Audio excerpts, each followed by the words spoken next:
Okay, I believe I'm live. I'm live. Make sure my mic is good. All right, now I see y'all's comments. Hey, everybody. How are you?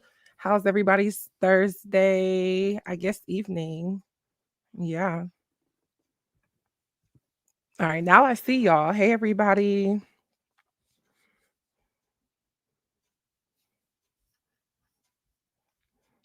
Let's see. How are you doing today, Chioma? I'm doing pretty well.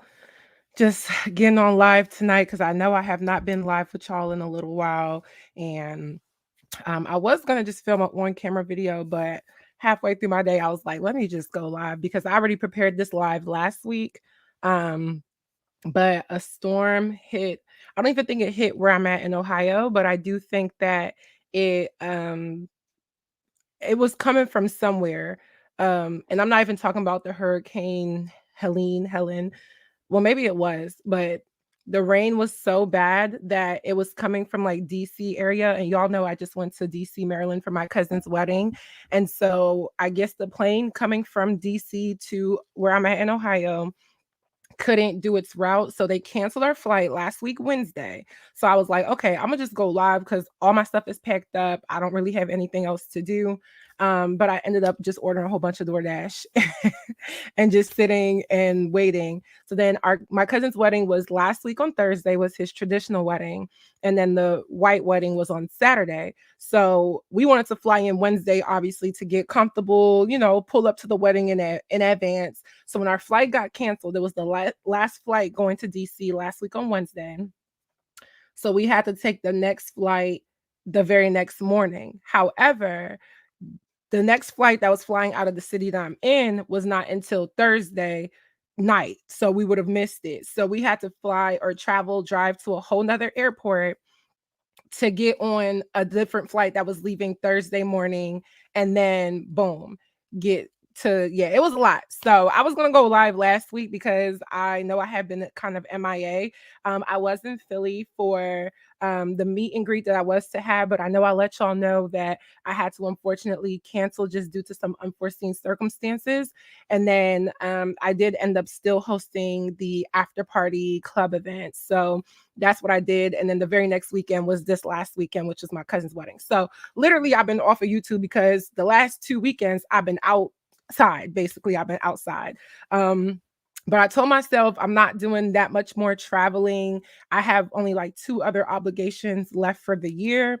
It's October, so my boyfriend's birthday is at the end of this month, so I will be in Atlanta.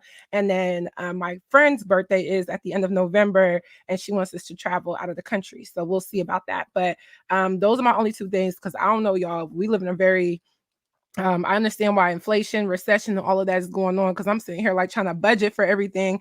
I'm like, as soon as I budget, something else is coming up. So I need to lock in, get ready for the holiday season, and then just relax. That's where I'm at. So this live, I do want to talk about the industry a little bit because I feel like a lot has been coming out, especially with the Diddy stuff. I'm not going to speak much on that, honestly, because there's a lot of videos out right now, but I did want to touch on some things that I have been noticing.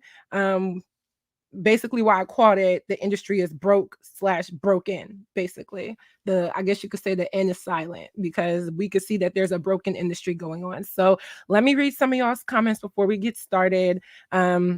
I still need to get to the gym tonight. So when the stream is over, I'm going to wipe off my makeup, put my hair up, and go to the gym. I've been trying to really, really lock in. And let's say I've lost like 8 or 9 pounds in the last like 3.5 weeks.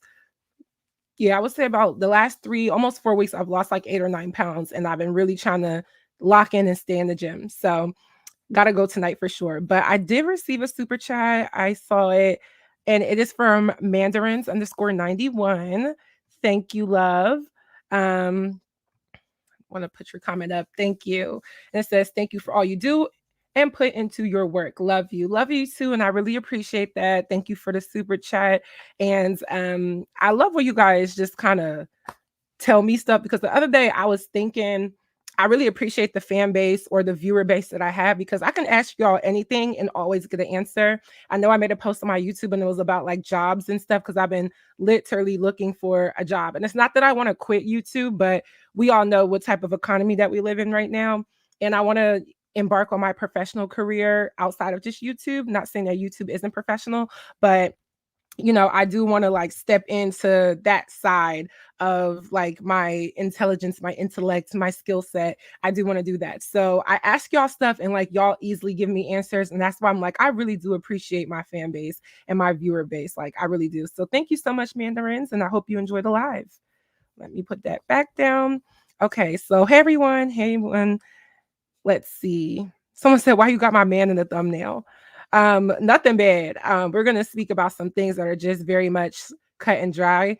I know I usually do a Q&A at the beginning of all my lives. So we'll do one now. You guys can ask your questions over the next, literally, I don't want to take too long to get into everything. And the reason why I do Q&As is because I don't go live all the time. So I know I'll be missing an action. But we'll just set a 5-minute timer. So if you are watching the playback, we're probably going to get started at around like the 10 or 11-minute mark. 11-minute mark. Sorry. So yeah, y'all can ask y'all questions. 5 minutes on the timer starting now. There we go. Let's see. I know I had some already, but ask them again because then I'll have to scroll back up and I want to keep the chat running. But yeah, we'll go ahead and get into the broken industry right after our Q&A. And if the time runs out or we get all the questions done, then I'll get started right away. Let me see. Let me scroll. I know I saw some, but let me scroll back up, y'all. The chat be moving really fast, really, really, really fast. Let me see. Oh, y'all are making comments about, okay, I'm like, who y'all talking about? But yes, August Alsina. Yeah, there's a reason I put him on the thumbnail. So the question, why is he on the thumbnail? I put him on the thumbnail because I feel like he's been MIA and very low key for a very long time. And he had such a big like start in everything when his music career first started. And I think he actually speaks a lot of truth about how broken the industry is. And there was a comment that he made that I really wanted to get into. So yes. Someone said, where are you from? Hello. I am from Philadelphia, Pennsylvania. My heritage is Nigerian, but I was born and raised in Philly. And I grew up in Pennsylvania pretty much all my life until I went to school in Ohio. Now I live in Ohio, but I'm looking to move out of Ohio before the year is over, if not the top of next year. I already do know where I want to go. I don't want to announce it because, this is something I'm praying for. So I'll let y'all know as soon as I get there. But thank you for your comments. The next comment says, best advice for a woman in her 20s right now, go in depth. I do have advice. Number one, run your own race. I think oftentimes we are so like willing or just like so ready to compare ourselves or think that we're not good enough or where we need to be. And I've realized at the age of 27 now, like the things that I thought I was going to be doing at this age, I'm either not doing or some of the things I have done. So I do think number one is run your own race. Number two, you can't afford to go on every trip. And I'm gonna tell you that as someone who's been traveling all year, like I am blessed to do the work that I do and afford. But if I was just living off of maybe a base salary or something not as high, you don't have to travel and go to everything. Like 1 second. Yes. I'm on live. Give me a pause. 1 second. Yes.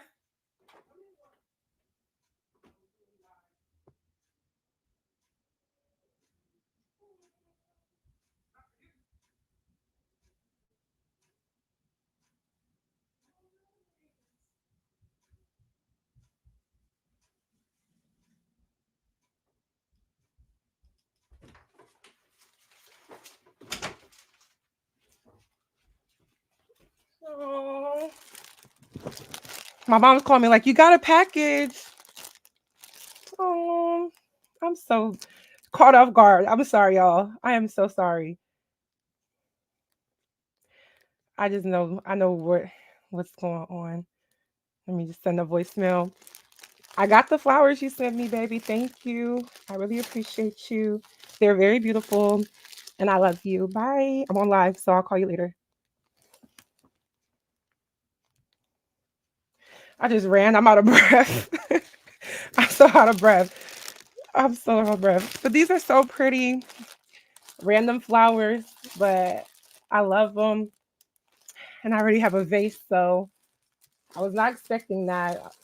And I told my mom, like, I'm about to go on live. She gets a call of me, like, Chama, Chama, Chama. I'm like, I'm on live. Oh, okay. That just threw me for a little loop, but sorry, I'm gonna get back on track with y'all. Um, what was I saying? Okay, run your own race. Number two, you can't afford to travel everywhere, so don't get caught up on having to be outside or here and there at every event. Save your money for sure. Number three, um, if you're dealing with a dusty little boy, drop him. I'm telling you, it's the biggest waste of time. Like, it's easier said than done, but I promise you there are so many better options. Like, look, I just got random flowers sent to me, obviously from my boyfriend, and I was not expecting it. That would have never happened to me in the past. So if you're dealing with anybody that's a waste of time, boys, men especially, even friends, drop them. There's more life to live and more people that you're gonna make that are worth your time versus whoever you're dealing with now. Number four, I would say, is definitely focus on your health and your fitness, what you look like, your upkeep.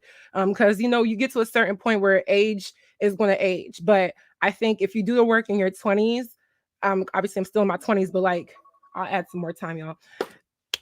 You'll have a lot more health moving forward. And you're already creating like the guidelines and the platform and like the structure for yourself moving into your older years. Especially, I think women nowadays aren't having children or getting married as early as other generations, so we really do invest into ourselves, and we're doing all the family stuff a little bit later. The fifth thing that I will say as advice for women in their 20s, um I don't want to say anything like too cliche, but just to go in depth, one thing I think that would have been good advice for me is to really network, like for real, for real. Some people love to be homebodies, and that's great. I'm a homebody, but I think I've missed out on a lot of networking by being too like, oh, like I know what I'm doing, I have what I have. Like, no, meet people, like get connections, make friends, business connections. They will always be the people to put you on.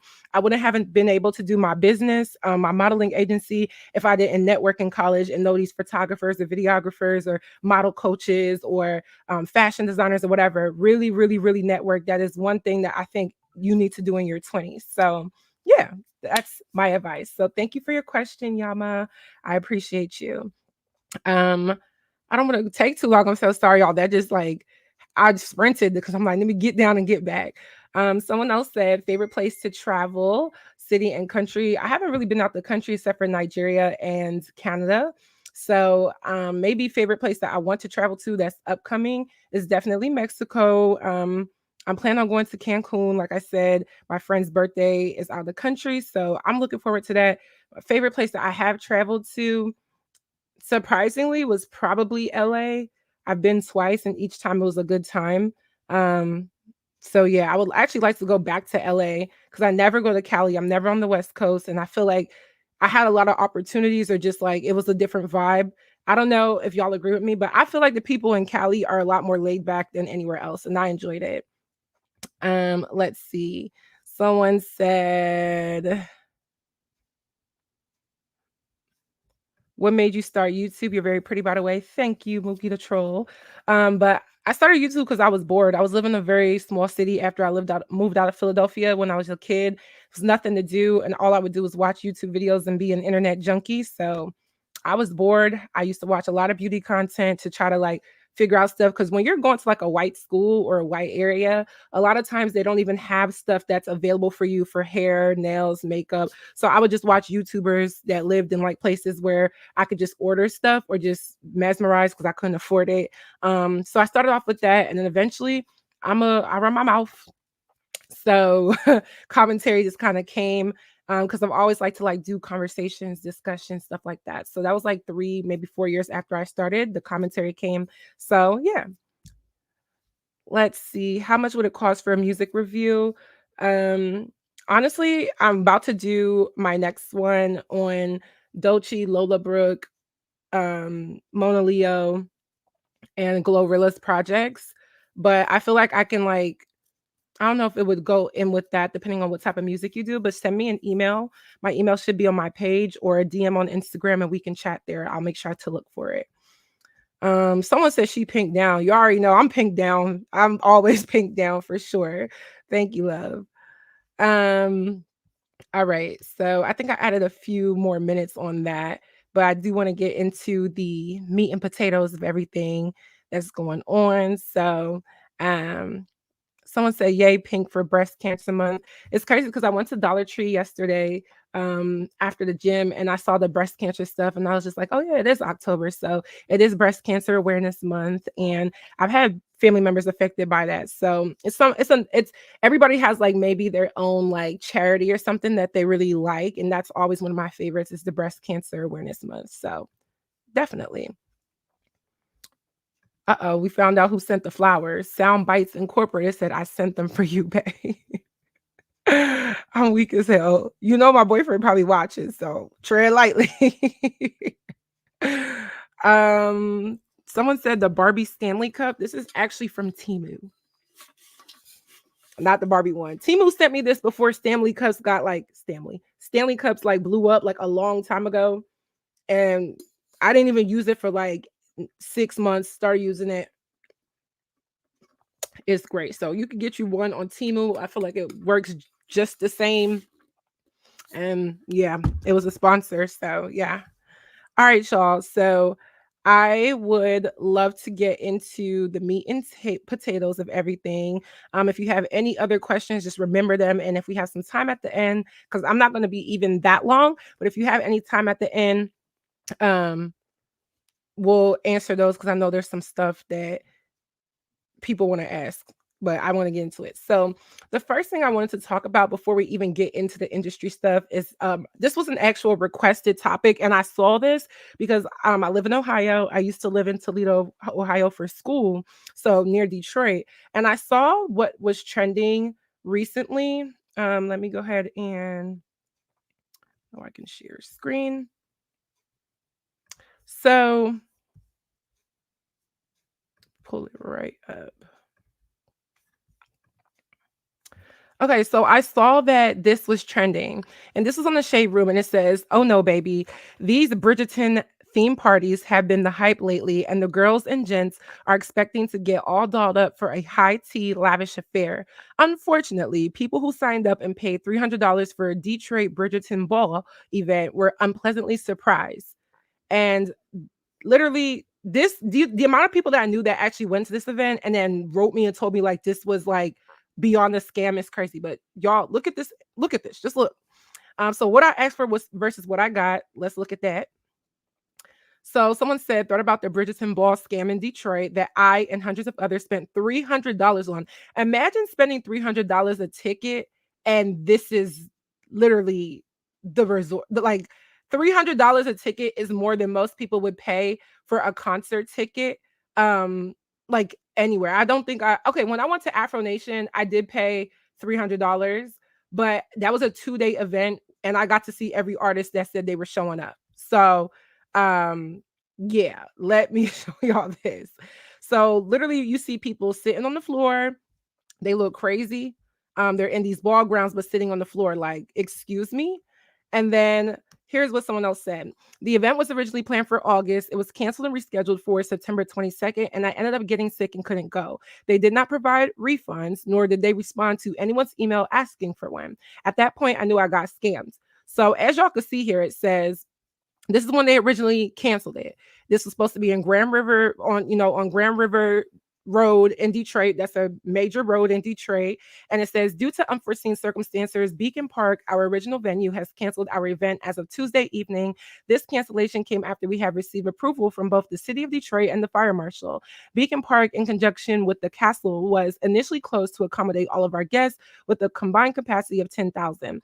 In light of this, we have secured a new, larger venue that can comfortably accommodate all attendees and more. We apologize for any inconvenience this may have caused and appreciate you for understanding.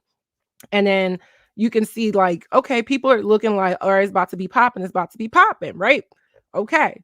So then someone said, these pics are from the Channel 7 news story about it. Since I didn't actually go, glad I didn't. People waited outside in the rain to get into an overcrowded first floor.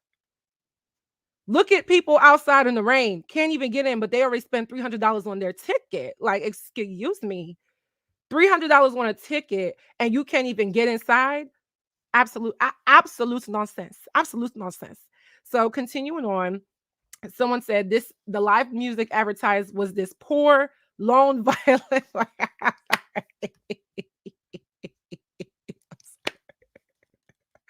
I am so sorry, y'all. I don't even mean to laugh at this, but I don't understand. Wow, like wow, wow. The live music is not a band, it's not a quartet, it's not opera singers, it's one girl playing the violin. And it's not even like, I mean, I played the violin. I low-key probably still could, but I outgrew it. And sometimes you have your sheet music and sometimes you just know the tunes. She's reading off the sheet. All right, let's keep going. So it said food apparently ran out after an hour and some was raw. Wait until y'all see the food. No one was there to pick up plates, so you had to deal with strangers, leftovers yourself. So imagine you come to the event, you didn't pay $300. Of course, if you paid I don't even care if I paid 30. It better be some food there. Like when I was gonna host my meet and greet, I know some people was complaining about the price, and we'll get into that because I'm gonna address that. But to pay $300 and then you're being served by somebody that doesn't even look like she's on theme, like no offense, sister, but you don't look like you on theme for the event. You look like you came in I don't even know what that is, just a regular jersey, and people are eating leftovers that are left on other people's plate for $300. What? Let's keep going. Then it said food apparently ran out after an hour and some was raw. No one was there to pick up plates. So you had to deal with strangers, leftovers yourself, like she said. And then look at this, I guess, is this supposed to be the royal chamber, royal stage? As you can see, this is a Amazon backdrop. They didn't even take the time to steam it, press it, iron it, nothing. Nothing. Okay. Someone said that dancing they had was one stripper. Now, I don't think this is real, but if it is, that is crazy. That is crazy. And then people thought it would be like this. I don't have this TikTok. So this was actually, let me get back to my screen. This was actually shared to me. Like I said, somebody literally gave me this as a story. And when I kept seeing it. And I'm like, what? Why is everybody so, I guess disappointed, but it definitely was a scam. So I'm going to go ahead and play y'all the news story on this, that this actually made Good Morning America. So I want y'all to hear a little bit more about it, and I'm gonna go ahead and play you guys the news story. So let me go ahead and share my screen so that y'all can see what was going on, because it's absolute nonsense, and I mean absolute. Let's check it out. And y'all let me know if the sound is good as well.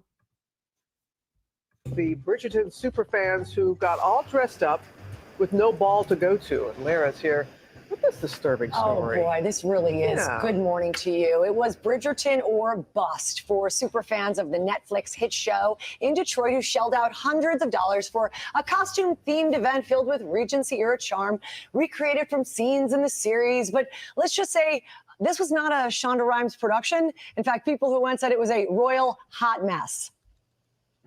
This morning, it was supposed to be the talk of the town. At last, London's fashionable set has made its return. They arrived in ball gowns and horse-drawn carriages, just like the characters in their favorite show, Bridgerton. You look especially beautiful tonight, Miss Featherington. But instead, superfans in Detroit are blowing the whistle down on this ball-turned-bust. It was supposed to be a completely immersive experience and make it like we were stepping into the world of Bridgerton. And when we got there, we were completely devastated because it was anything but. The event, billed as a Bridgerton ball with dinner, dancing, games, and a costume contest, the winner taking home $2,000. Amanda Sue Mathis and her mom, Cindy, shelling out over $100 per ticket. But instead of finding charm, they found chaos. I noticed in the middle of the dance floor, there was a pole meant for an exotic dancer. The circus performer hired for the event says she was contacted by organizer Uncle and Me LLC just 3 hours before the event. She says she offered them a variety of performance options and they chose pole dancing. I just feel very bad for all the patrons who showed up to the event, just because my goal as a performer is, to bring happiness. Uncle and Me saying in a statement to our affiliate WXYZ, We understand that not everyone had the experience they hoped for, and for that, we sincerely apologize, adding that they are, quote, working diligently to address all concerns and reviewing compensation options to make things right. This latest event disaster being compared to the doomed Fyre Festival and that disastrous Willy Wonka experience earlier this year. The disappointed ball patrons, forced to share water and listen to a lone violinist, feel duped and just want their money back. We were very upset. A lot of money was spent putting these outfits together. We got nothing. Yeah, let's just say not exactly period appropriate. Lady Whistledown would have a field day with this one. People ranting online that were there about the food, running out of it, and what was served was completely undercooked. One person said they have seen high school dances with better decor. No word yet on whether any compensation will be distributed to disgruntled attendants or attendees, I should say, or when or what. A lot of questions to be answered about this. Lady Whistledown on the case. Yeah. Is that you? Yes, I'm here to reveal I am Lady Whistledown. Okay. All righty. Hold on. Good morning, America. All right, back to me. Yeah, so I got sent this, and the only reason I wanted to start off with this was because it kind of segues into some of the other stuff that I'm realizing a lot of entertainment and industry things are not what we ever thought they were supposed to be. And granted, this is an event. However, I'm realizing that a lot of industries, celebrities, programs, businesses are really out here trying to scam people. And even if it's not a scam, they're giving people nothing for a lot. I mean, to pay $300 and that was your experience, that is completely absurd. Completely absurd. And there was also a Facebook group that was started, but I guess they kicked me out because I wanted to join the Bridgerton Ball Scam Detroit. They had that, but I tried to add it on Facebook and they wouldn't let me. But it just goes to show that I think a lot of people's money is getting played with because people are starting to realize like they don't have it, right? They don't have it. And then for those of us that just want to enjoy our time or, you know, go to a concert or enjoy an event or meet up with our favorite artist or influencer per se, you're doing so, but you're now spending a necessary amount of money and then getting nothing out of it. And it confuses me because I see all of these like opportunities for a cash grab, but then for some reason people just don't know how to compute and have enough discernment on when something's going to be a scam or not. I mean, honestly, once they changed their venue, that would have been it for me. Like something's not right. You got approval from the fire marshal, the city of Detroit, you got approval from all of that, but somehow you have to cancel or postpone your event. And I get things happen, but not when $300 is being spent. You know what I'm saying? If the tickets were $30, you know, so be it. But $300 and you're promised all these things. And you heard what the dancer said. She gave them an array of opportunities or array of choices for what type of entertainment that they wanted. And they chose basically stripping, pole dancing, burlesque, maybe, if you will, knowing that this was supposed to be an event where people feel as though they're at the Bridgerton ball. Now, I have not watched Bridgerton. My mom has watched it. I think she's watched both seasons. I don't know how many seasons out, but I know she watched it because I remember her era of just, oh, I'm coming home to watch my show.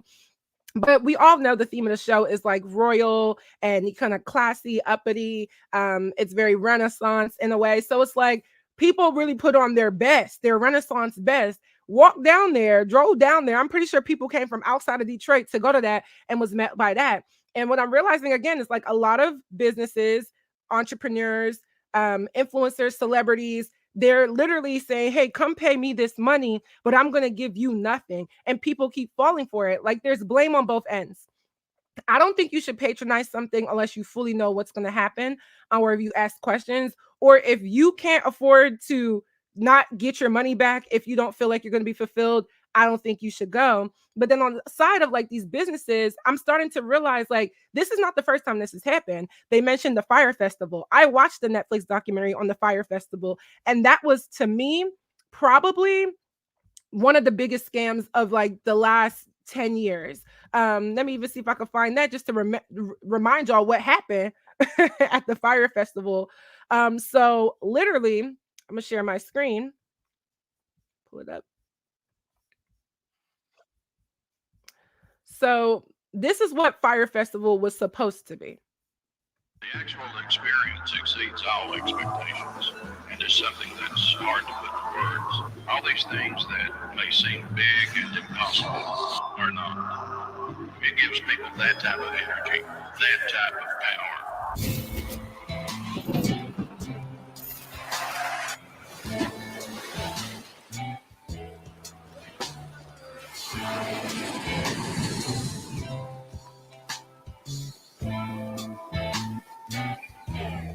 All right, let's stop it right there. Y'all get the point. Y'all get the point, right? So you understand that it was supposed to be something that was really fun. As you can see, they used celebrities to endorse the event. But then when people got there, oh, child, it was, I don't even think I want to even show y'all, but when people got there, let me give y'all this clip. This was literally, you saw how it looked beachy, tropical, a fun time. They used celebrities to present it. You would have thought that you were on Love Island, but when you got there, this is what you got. This promotional video sure made it look tempting. Top supermodels like Bella Hadid and Alessandra Ambrosio in an ad for a music festival on an island in the Bahamas. Singer Ja Rule, one of the organizers, promised history will be televised. Fans paid up to $12,000 expecting 5-star accommodations and gourmet food. This is what they got. Disaster relief tents and mattresses piled up in the dirt. Well, those are your mattresses. There are reports of feral dogs roaming the grounds. As for that gourmet food, here it is, a cheese sandwich in a styrofoam box. Now, total chaos has erupted. Fans are fleeing the Fyre Festival on emergency flights out of the Bahamas. Some Americans complained of being locked inside the terminal. Others reported being stuck on the tarmac for hours. We're gonna have to deplane everybody. No. They locked us in the airport, like with a chain. No water, no food. I spoke to these kids after they finally landed in Miami. How bad was it? Yeah, it was a disaster.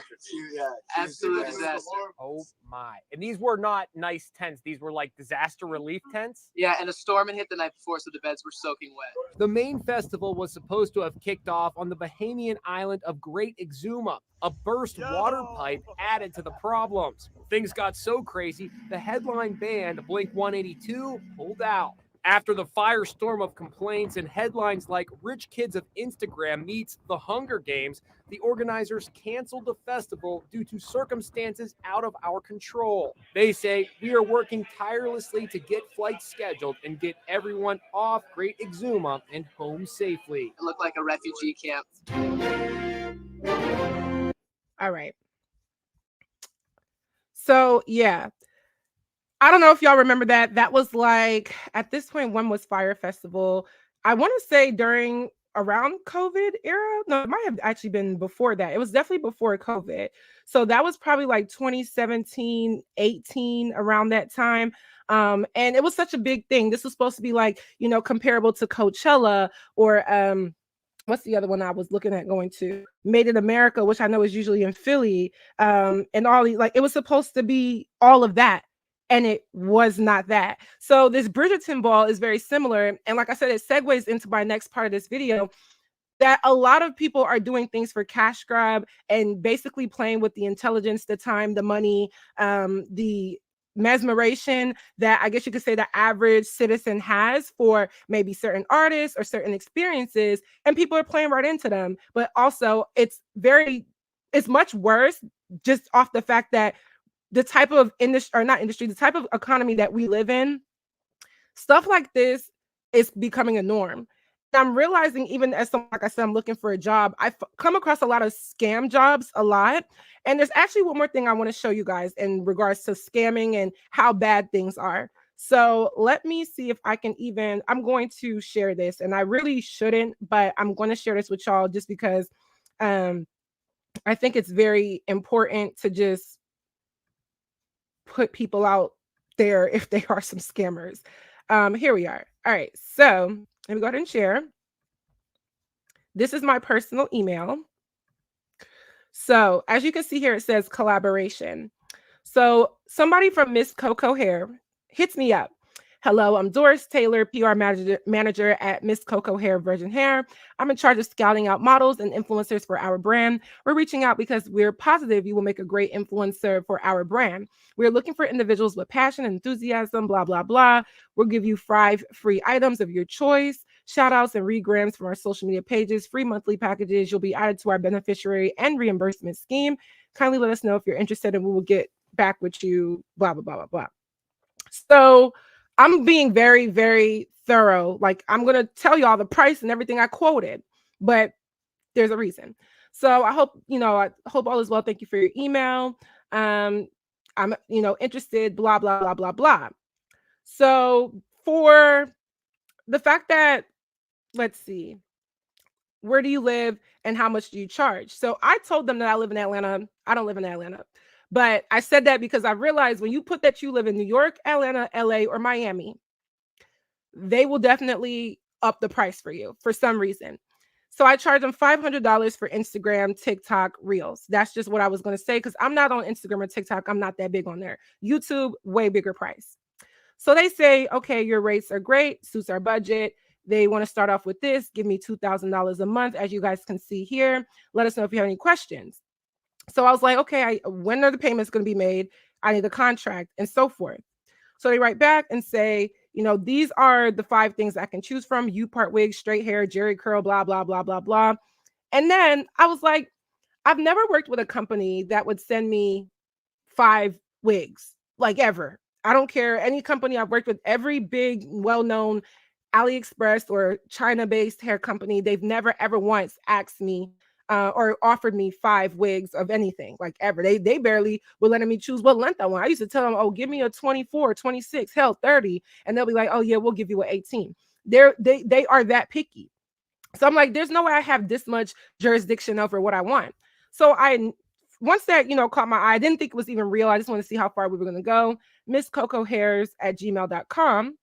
So I went over to Instagram. I went to their Instagram page.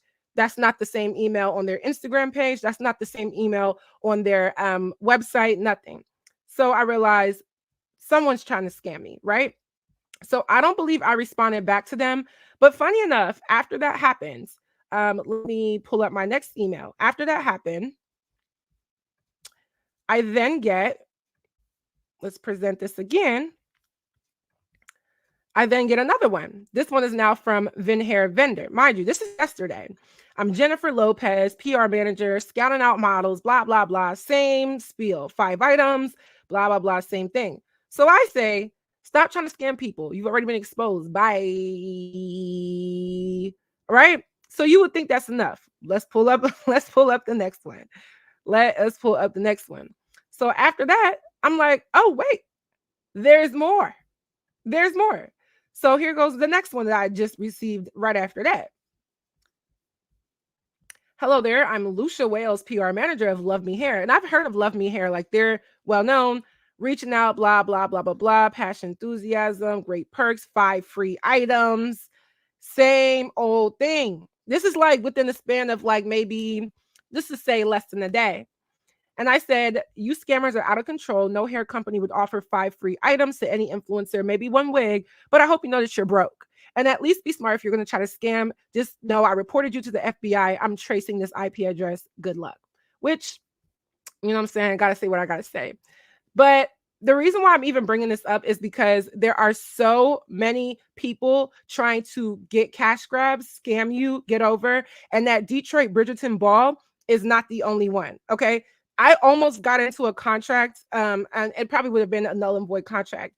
I almost got into an agreement with a company that was pretending to be, what company was it? Actually, I'm not going to expose the company. Actually, why not? It was fake. But what is it even called? White Fox Boutique. They're super huge on Instagram. And, I follow their page. So I'm like, oh, of course I would want to work with y'all. The price that they offered was great. And then this is my first time realizing that people are phishing. They're using fake emails to kind of lure in vulnerable people, desperate people, influencers. Not saying I'm vulnerable or desperate, but I work with a lot of companies. So essentially I am vulnerable to be susceptible to agreeing to that if the verbiage and everything looks right, because I'm looking at so many and every day I get on my email. So they basically give me a similar spiel. It didn't look like that. But then I messaged White Fox Boutique on Instagram and say, hey, is this real? They didn't get back with me. So I looked at the girls that were tagged on their page, messaged a few of them. I didn't think they would respond to me because, again, I'm not that big on Instagram. And they were just like, hey, no, I don't think that's them, because they were asking me to pay a $100, like some type of fee. Now, after looking up the hair account or the hair companies to see if anybody else had gone through this, I went to TikTok. I found a TikTok that basically stated the same exact email that I got. And she said she kind of proceeded along, and they wanted her to pay $189 to set up her profile on their website or something like that. No company that wants to buy promo from you, whether it's with a free product or actual payment plus product plus promotion plus whatever, they're not going to ask you to pay them a dime. Not for shipping, not for anything. All of these people are scammers and people that are looking for quick money to get a cash grab. And it's not just these people that are scammers behind a screen, or you don't know what they look like. It's also some of these celebrities too, which we're about to get into. But to end all of that, that's pretty much what happened. And then I started realizing, like, okay, this is happening to a lot of influencers because the emails look real. I don't know where they find my email from, but all of this is the same. There was something I read about Naomi Campbell where she didn't pay some type of money to whatever organization that she was partnered with. And I'm realizing a lot of celebrities are broke or broken. Maybe they're not broke, like they're really running out of money, but something's going on. So I would like to transition with this same topic in hand. And our very own Ms. Beyonce is now working with Levi's. So they recently announced that a new chapter is written alongside a fellow trailblazer.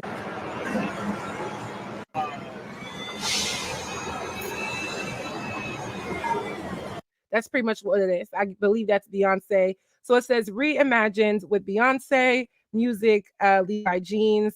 And as you can see, they have all of these, like, you know, I guess promotional content. I don't know how this makes me think of Beyonce or anything, but it's funny how this is kind of on theme with her random desire or random decisions to go into the country music lane.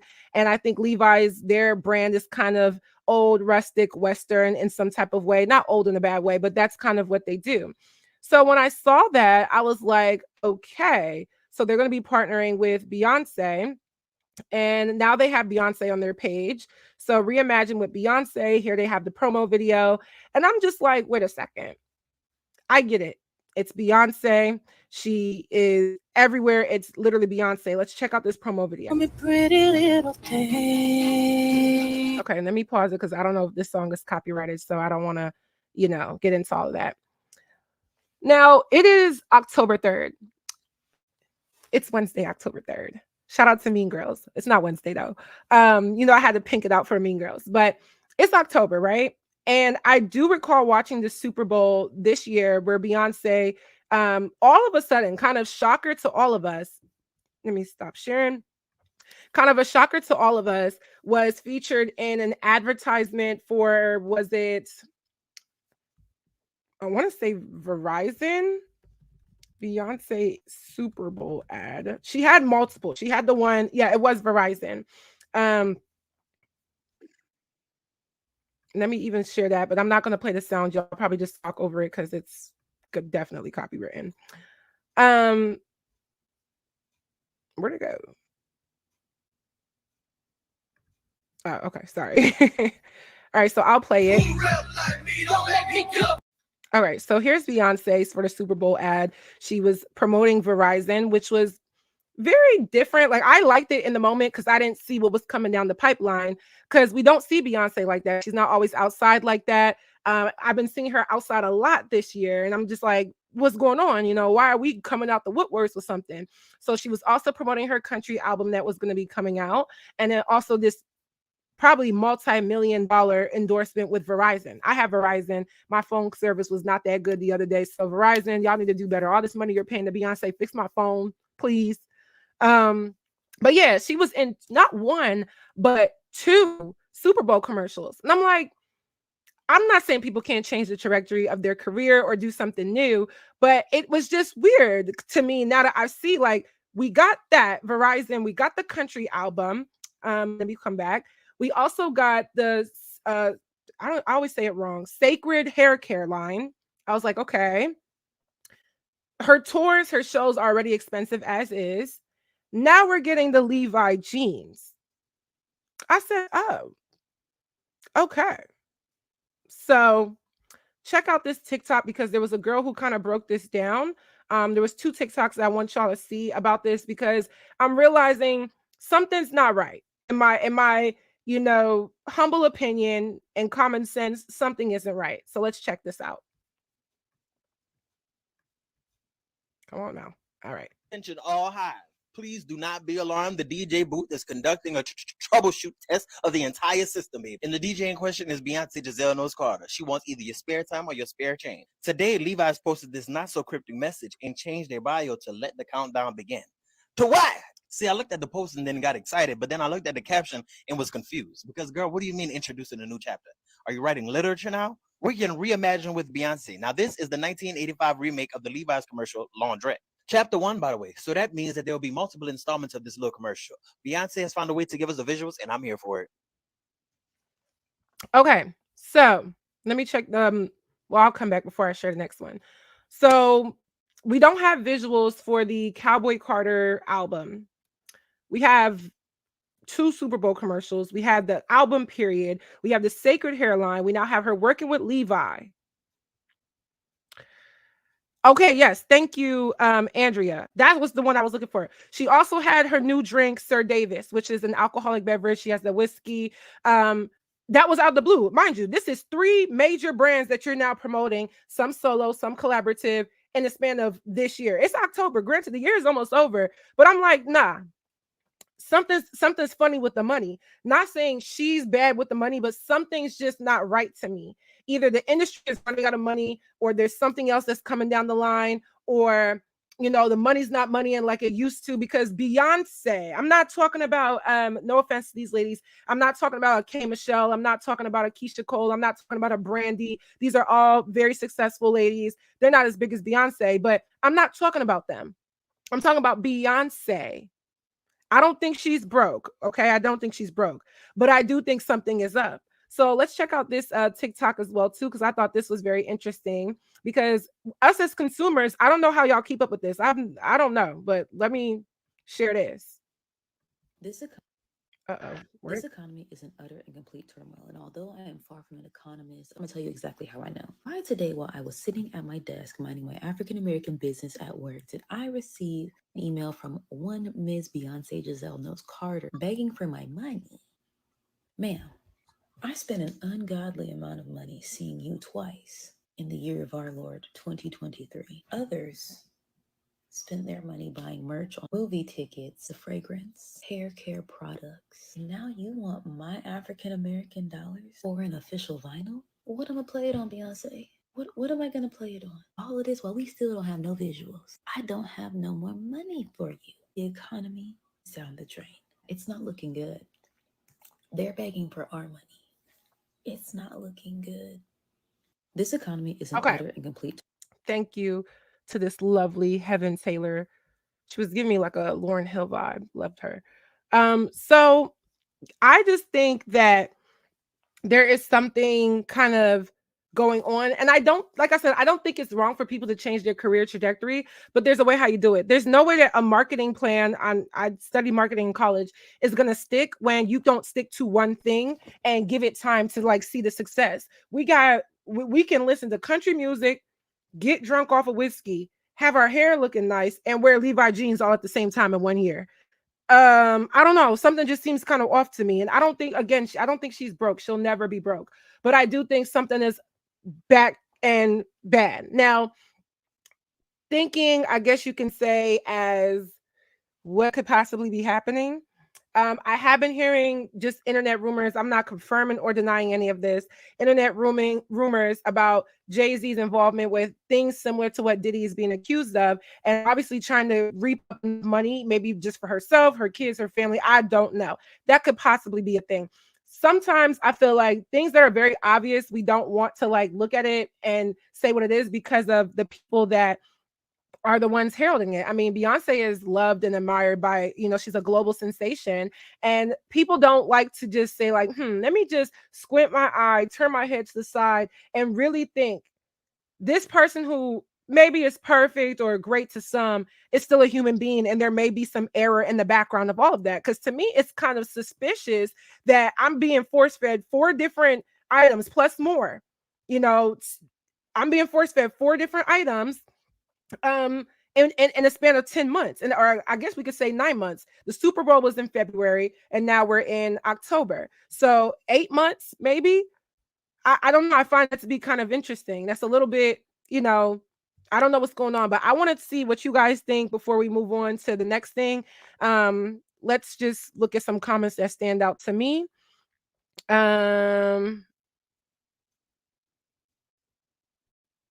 Okay, so is it, I'm not sure. Is it High? I think it's High. But High. What is the second Super Bowl commercial she keeps talking about? There was only one. I watched the whole Super Bowl. There were 2 commercials. There was one for the Cowboy Carter art album, and then there was one for Verizon.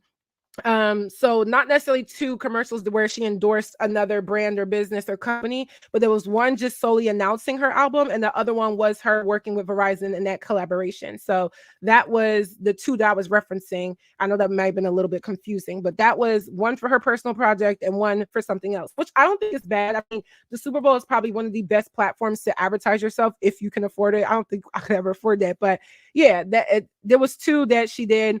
And I remember watching the first one, which I think was the Cowboy Carter, can't talk today, ever.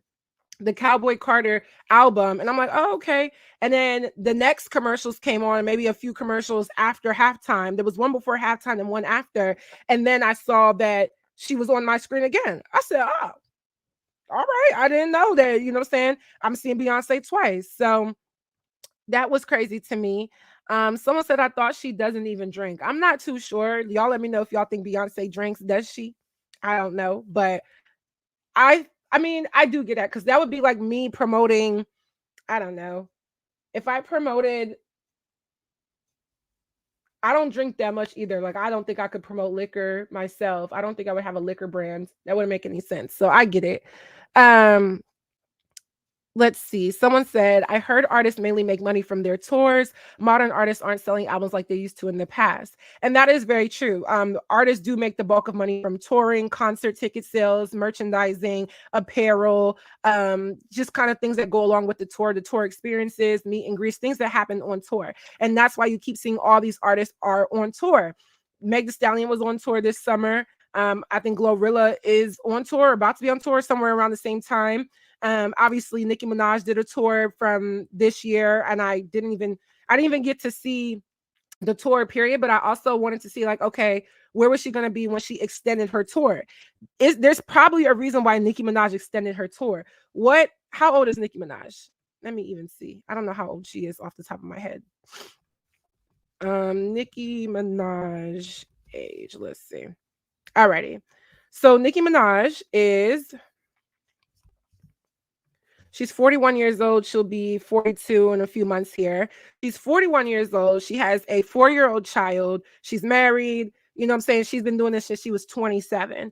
I remember just Nicki came in the game when she was 27. So after 15 plus years, almost 2 decades in the game, do you really think that Nicki Minaj, even if she loves music, loves performing, loves writing, loves albums, loves all that, wants to be touring, right? Number one, but then adding extra dates to her tour that had been going on pretty much all summer long.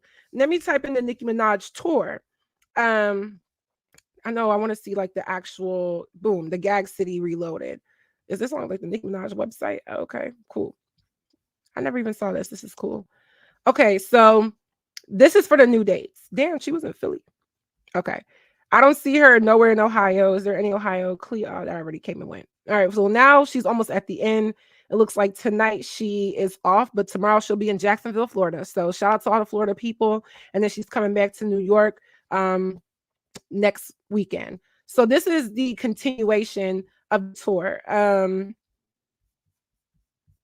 wanted to see the original tour, not the reloaded one. I wanted to see the original before we even came to this one. Let me guess, y'all wasn't seeing it. I don't even think y'all were seeing what I was seeing. My bad, y'all. I get no. This is what I was showing y'all. My bad. So yeah, this is the Reloaded tour here. I say all that to say, let me come back. Do you think that Nicki Minaj would want to be on tour after doing a whole tour if money was just like straight and everything was good? There was no debt owed, no nothing. People can love their fans as much as they want, but people are humans at the end of the day. And I do think that your comment is right about how mainly money is made from the touring and the albums are not selling like they used to. Nicki Minaj's album still sold very, very well, but I have to be real. Like, I wouldn't want to go and do another 20 cities after I just spent the whole summer and spring touring. I just personally wouldn't. Let me scroll back up. I know I missed some. Okay. So someone also said she, meaning Beyonce, she also recently signed with Hennessy. I did not know that. So it seems like there's a lot of brand deals. It's almost like they're influencers more than they are music artists, because, you know, brand deals to me are not exclusive to just influencers. Obviously, there's celebrity brand deals. I'm not a celebrity, but there's something that kind of coexists or correlates or has a parallel with like a brand's influencer that promotes X, Y, and Z. And I feel like our first like real, more personal opportunities or experiences in seeing brands being promoted to us for maybe Gen Z was through YouTubers. That's when I first started seeing like, oh, this person's getting paid to promote this, or if they're not getting paid, they're being sent this. But of course, it's Beyonce, they're going to get paid. Someone else said Beyonce and Jay-Z probably have a lot of debt, possibly, you never know. Here we have this comment. Y'all are so used to basic people that when you see someone exploring multiple avenues, it triggers y'all. Stop being ignorant. She's not begging for anything. Buy it or don't buy it. Okay, I kind of agree, kind of disagree. What I agree is people are free to explore multiple avenues. However, I'm speaking from like a business marketing professional, I guess you can say, someone that's kind of been in this industry a long time. And every single contract that I have with any company, I don't think I can promote the company I'm about to work with yet. Y'all will see it next week. But okay, I'm sponsored by Dossier. Dossier sends me fragrances. I promote them to y'all. In my contract, it says that I cannot work with any other fragrance brand until my time is up because I'm promoting y'all. I can't work with Scentbird at this point. I can't work with any of these. Like I've worked with Scentbird, but in this moment, I'm in a contract with them. And that is because in order for it to stick, in order for people to really see me as, hey, I'm sponsoring this or I'm promoting this, I really believe in this, they want to see that. Because as a consumer, don't you want to see the person, I guess, accelerating in the use of said product? But if I jump from promoting this and promoting that, promoting this, it's just going to look like a money grab. Y'all would call me out like, oh, she just be promoting random stuff versus things that are actually practical, not only for my viewership and my audience, but even myself. So it's more about the credibility and how it can actually be marketable, not just, oh, well, you know, it triggers people to explore different avenues. It doesn't trigger me whatsoever, but I think like there has to be something else when you're giving me 4 different products in 8 months on top of what you actually do. So that's just what I'm saying. Let's see. Someone else said they live an expensive lifestyle, but music doesn't pay anymore. And I think it has more to do with that. Music just, the industry is just not as lucrative as it once was, and they live expensively. Always live within your means. And I'm not saying that they don't, but certain things that very rich celebrities do kind of confuse me because it's so unnecessary, like so unnecessary. I always tell myself, I don't care how rich I get. I'm gonna act a little rich, but I'm gonna act broke too, you know? So thank you for your comment. Let's see what else we have in here. Oh, baby, you back. I love when we have the different types of comments. I'm not just going to put all, you know, comments agreeing with me. But someone said people be thinking too hard about things. She did 2 commercials and now there's all these theories. Music don't pay that much no matter who you are. Let her get her bag. The F people are strange. I'm telling you, nobody's mad that she getting her bag. I mean, people love Beyonce. She's not really a hated celebrity. But it's not just about the 2 commercials. I just don't think it's believable to her target audience when they're saying, hey, buy this, buy this, buy this, buy this. And think about when you are a part of a fandom or standum, or you're just, you know, invested into a celebrity or artist or whatever it may be, you have an investment into their craft and their artistry. And that's because you find something relatable, resonates with them, or you like what they do. And when someone starts giving you a whole bunch of stuff that doesn't seem like, hey, I genuinely believe in this product and I genuinely want to push it. This is where I'm at. This is my line. I use it. I do this. That's not going to go over well with your audience. So you can get your bag. There's no way she's going to sell out of everything that she buys. But even so, when I've looked at someone's, a lot of TikToks that review her Sacred hair brand, a lot of people have said that they don't really care for it.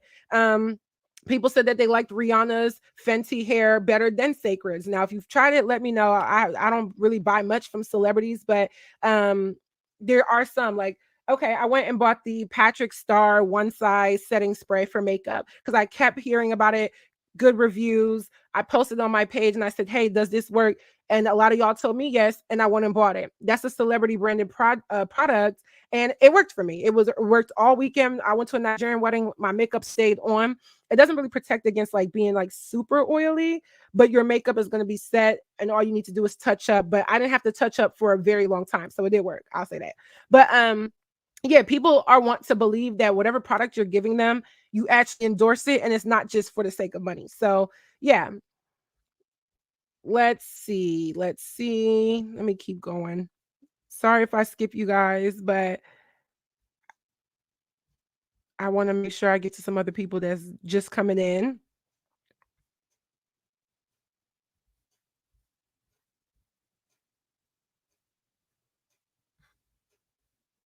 Okay.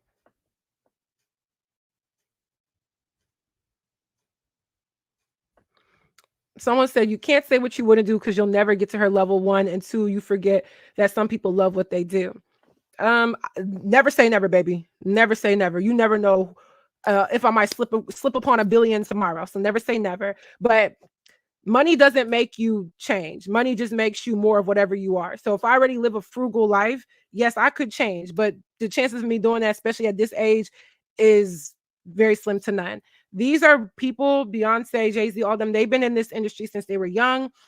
Beyonce's been in it since she's a kid. She is who she is, and she could do what she wants. But never say never to nobody, because you just never know, babe. Okay, if I slip upon $1 billion tomorrow, you never know what's going to happen. You'll never know, though. That's the difference between you and I.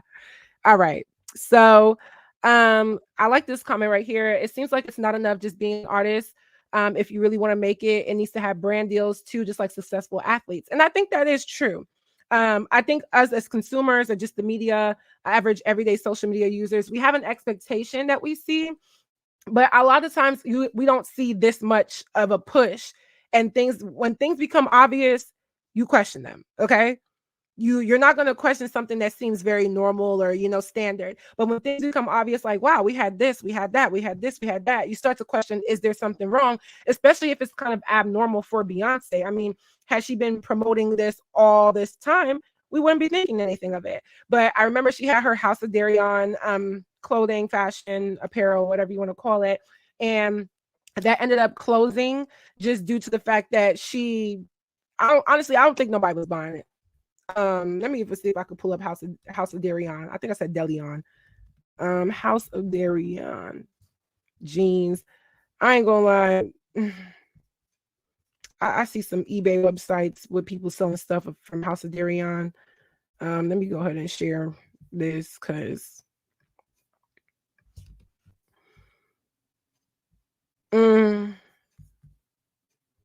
here go a YouTube video right here. Beyonce's clothing line, what went wrong? Yeah, I don't know. I don't think people were actually really wearing her stuff. Like, I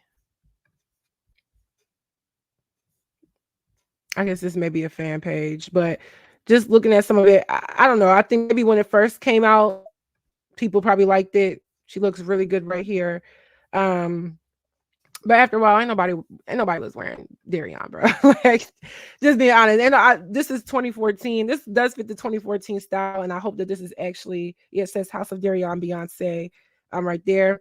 But in 2024, where fast fashion is in and we're in a recession and inflation is high, ain't nobody about to, I don't even know how much this stuff ever costed, but nobody was wearing it. Just, nobody was wearing it. Sorry. I'm sorry. Okay, so I just want to say, she said not you specifically, Chioma, but overall people hate Beyonce for deep-rooted issues. Yes, I understood what you were saying. Thank you, though. I don't know. I just think people are kind of their mesmerization for celebrity is not as high as it used to be. And yeah, maybe it might be okay. I hate Beyonce, but I don't know. I know some people that just don't like Beyonce, but I'm also at a point where I gotta get on Bible study in about 15 minutes. I'm at a point where people to me, I notice patterns, and this woman has never pushed this many products in this amount of time ever in her career. She had House of Dairy on for so long. She had Ivy Park. She had I think those were her two main brands. Then all of a sudden we got hair care, we got whiskey, we got Levi, we got apparently she signed to Hennessy. We got a whole bunch of stuff at this moment. So yeah, I don't know. I think it's more or less about more than what it was. Someone said Ivy Park wasn't successful either. It wasn't realistic clothes. I never bought any. I would have wanted to support her or anybody. But even I saw, and I might do this in another live stream, maybe even tomorrow. Actually, I got a date night tomorrow with my man, but Saturday probably. I saw Nicki Minaj use Meg Thee Stallion's ex-best friend Kelsey to promote her shoes or something. I looked at the shoes. I said, I'm not buying it. I'm not wearing it. Like, sorry, not sorry. Like a lot of this stuff, it's like, is it practical if someone's actually going to buy it and wear it? No. Yeah, that's just that. Someone said I only like the shoes from Ivy Park. Maybe I didn't even look at it. I looked at the clothes and I was like, I'm cool. I like this comment. If she wants to be a businesswoman, she needs to be personable and promote her stuff. That means she has to put herself out there. And I think that's why we've been seeing her more. And don't believe that Beyonce does not get up on this internet and read what people have to say. Someone's like, oh, she's Beyonce. She would never. Oh, no, she does. Okay. You have to have some type of like feedback from your audience. I read my comments, not every single one of them, but I read my comments to see what people have to say about stuff. And literally, there's been a critique of Beyonce that she's not personable. She's not outside. She never talks. She doesn't do interviews. Now I've been seeing Beyonce a lot this year, in addition to her promoting these products. So I do think that plays a role. I don't think she's broke, but I do think there's something a little funny about the whole money. And I also do think that there may be some extracurricular things that play a role as to why this is all happening, because it's just kind of unlike her. I'm not mad if you want to endorse a new hair care product, but she didn't even give us enough time for any of these products for us to let it really soak in. There hasn't even been a second launch of any of these things. So I just think there may be something a little bit suspicious, or it maybe not necessarily a legal thing, maybe just a personal thing, a financial thing. That's just my opinion.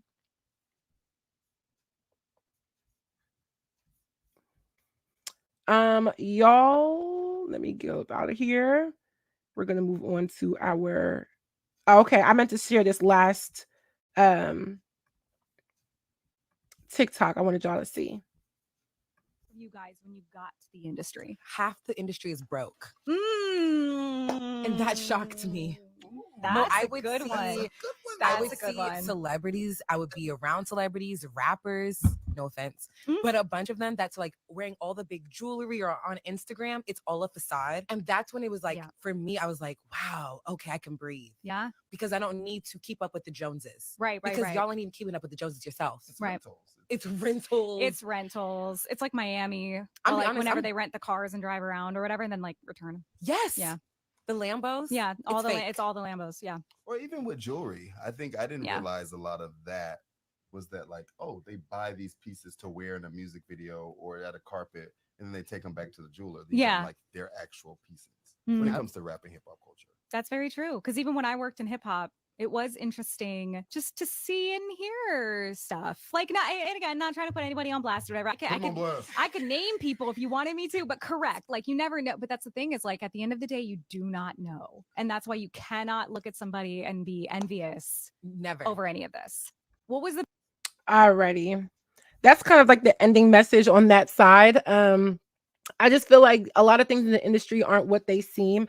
And I'm not calling Beyonce broke, but I do think that maybe she's just at the top of the hierarchy, but even everybody that's like lower or less famous or, lesser known, or doesn't have as long as a career, look at that stuff and really think to yourself, all of these endorsements, all of these like cash grabs, or just these motions to make money that are out of the blue, inconsistent, or maybe too frequent, too in your face.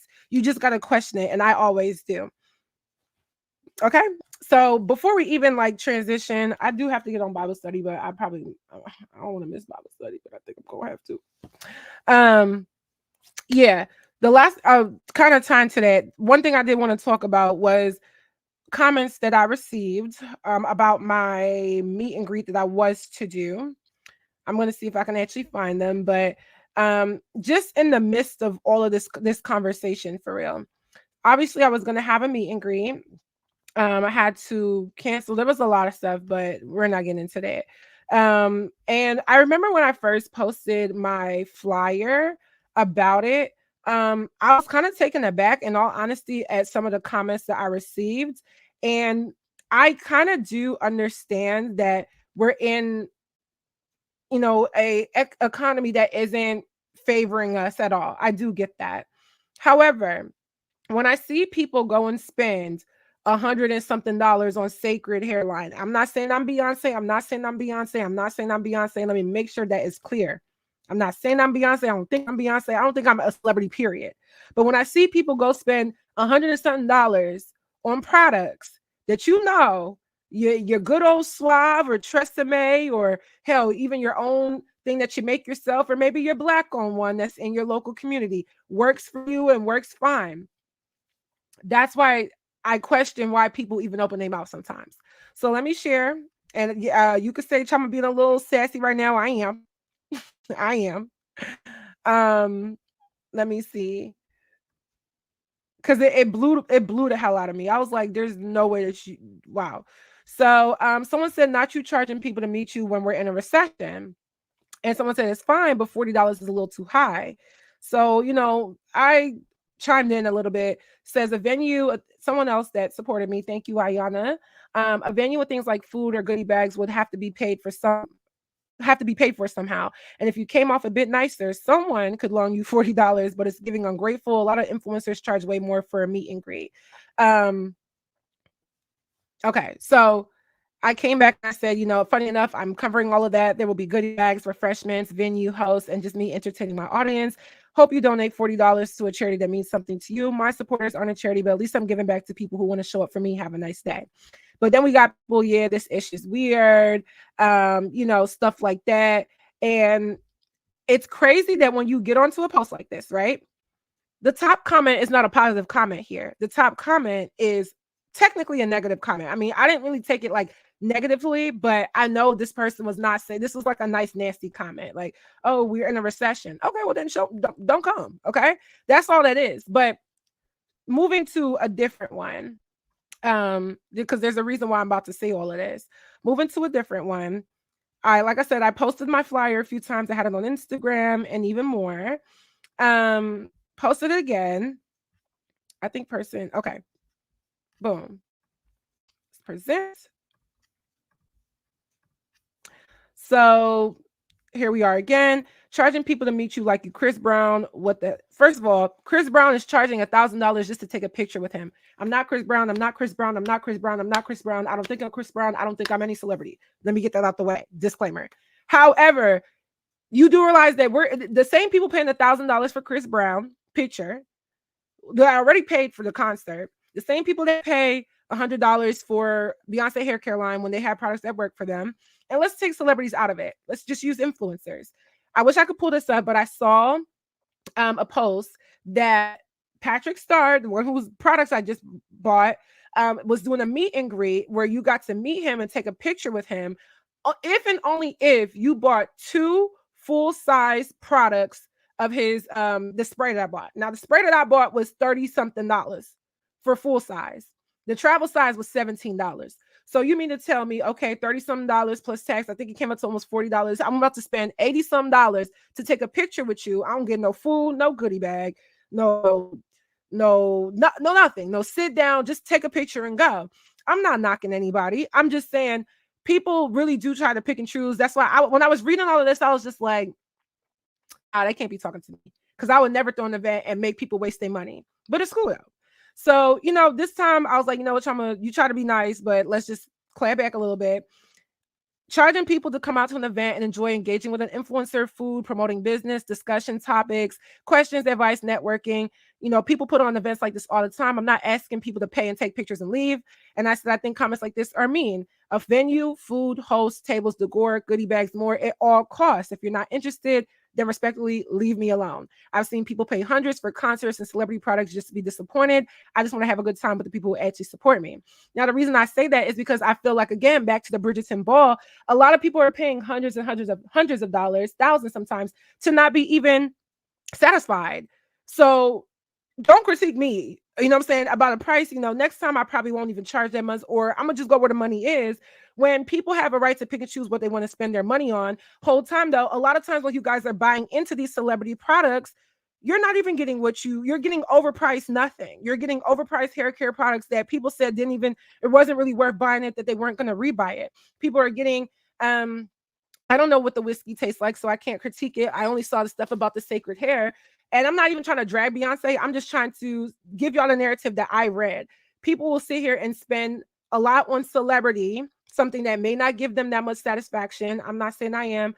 But then when you actually are getting something for your money, you're critiquing it and saying, oh, I have to be up here to be that person. No, this is the same. We all live in the same economy here. Some of us are upper class, middle class, lower class. Some of us are just getting by. Some of us are young, old, in between. We all are in the same economy.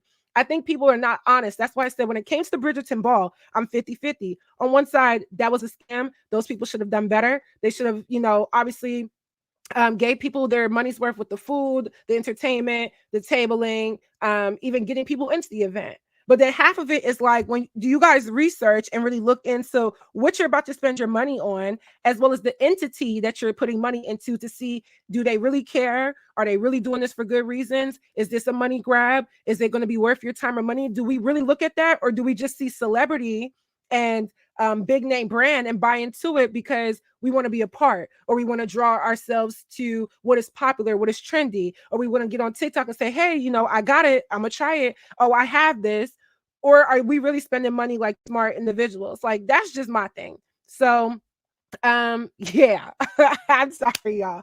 I told you I was going to address that. My boyfriend was like, don't say nothing, but I'm like, nah, because I don't like that. I don't like that. If you don't want to spend $40, don't spend $40. But I was even undercutting myself, and I've seen influencers charge hundreds just for you to show up, take a picture, and vlog it.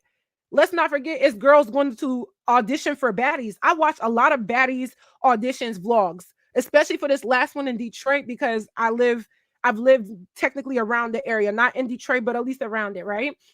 And I knew some girls that were going. I knew a lot of girls that were going, actually. Shit. I've seen a lot of girls going. So and in every single vlog, girls are waking up. Oh, I'm about to go get my hair done, my nails done, my lashes done. I went and got an outfit. I'm about to come with this bag. Just spend money on gas. You done already spent a few $100s, right? Maybe $500 to upkeep yourself, hair, nails, everything, outfit, gas, food, water, hell, liquor, because they be pulling up with bottles, to drive down to the auditions, right? And then not get picked. So I don't want to hear nobody tell me about nothing, right?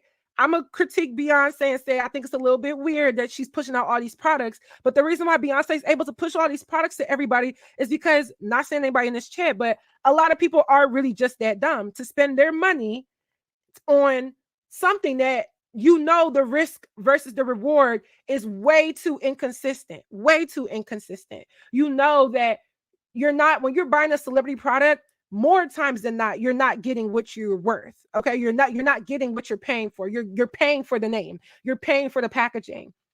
I didn't try her product, but like I said, I went on TikTok. So I just think that's beyond wild. The way how some people go about some of this stuff. I just wanted to, say my piece, because it was Philly and that was my city. And I'm even disappointed I had to cancel and refund everybody. I'm gonna have to make it up eventually.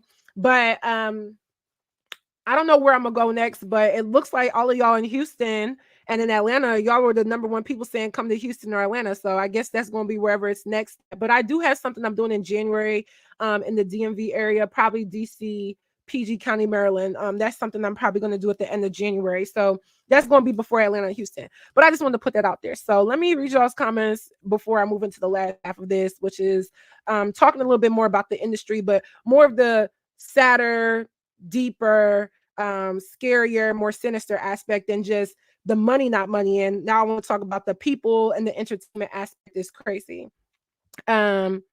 Let's see. Let me raise back up. Sorry, y'all. I was just going off. Sunny says, Sacred just dropped new products. Okay.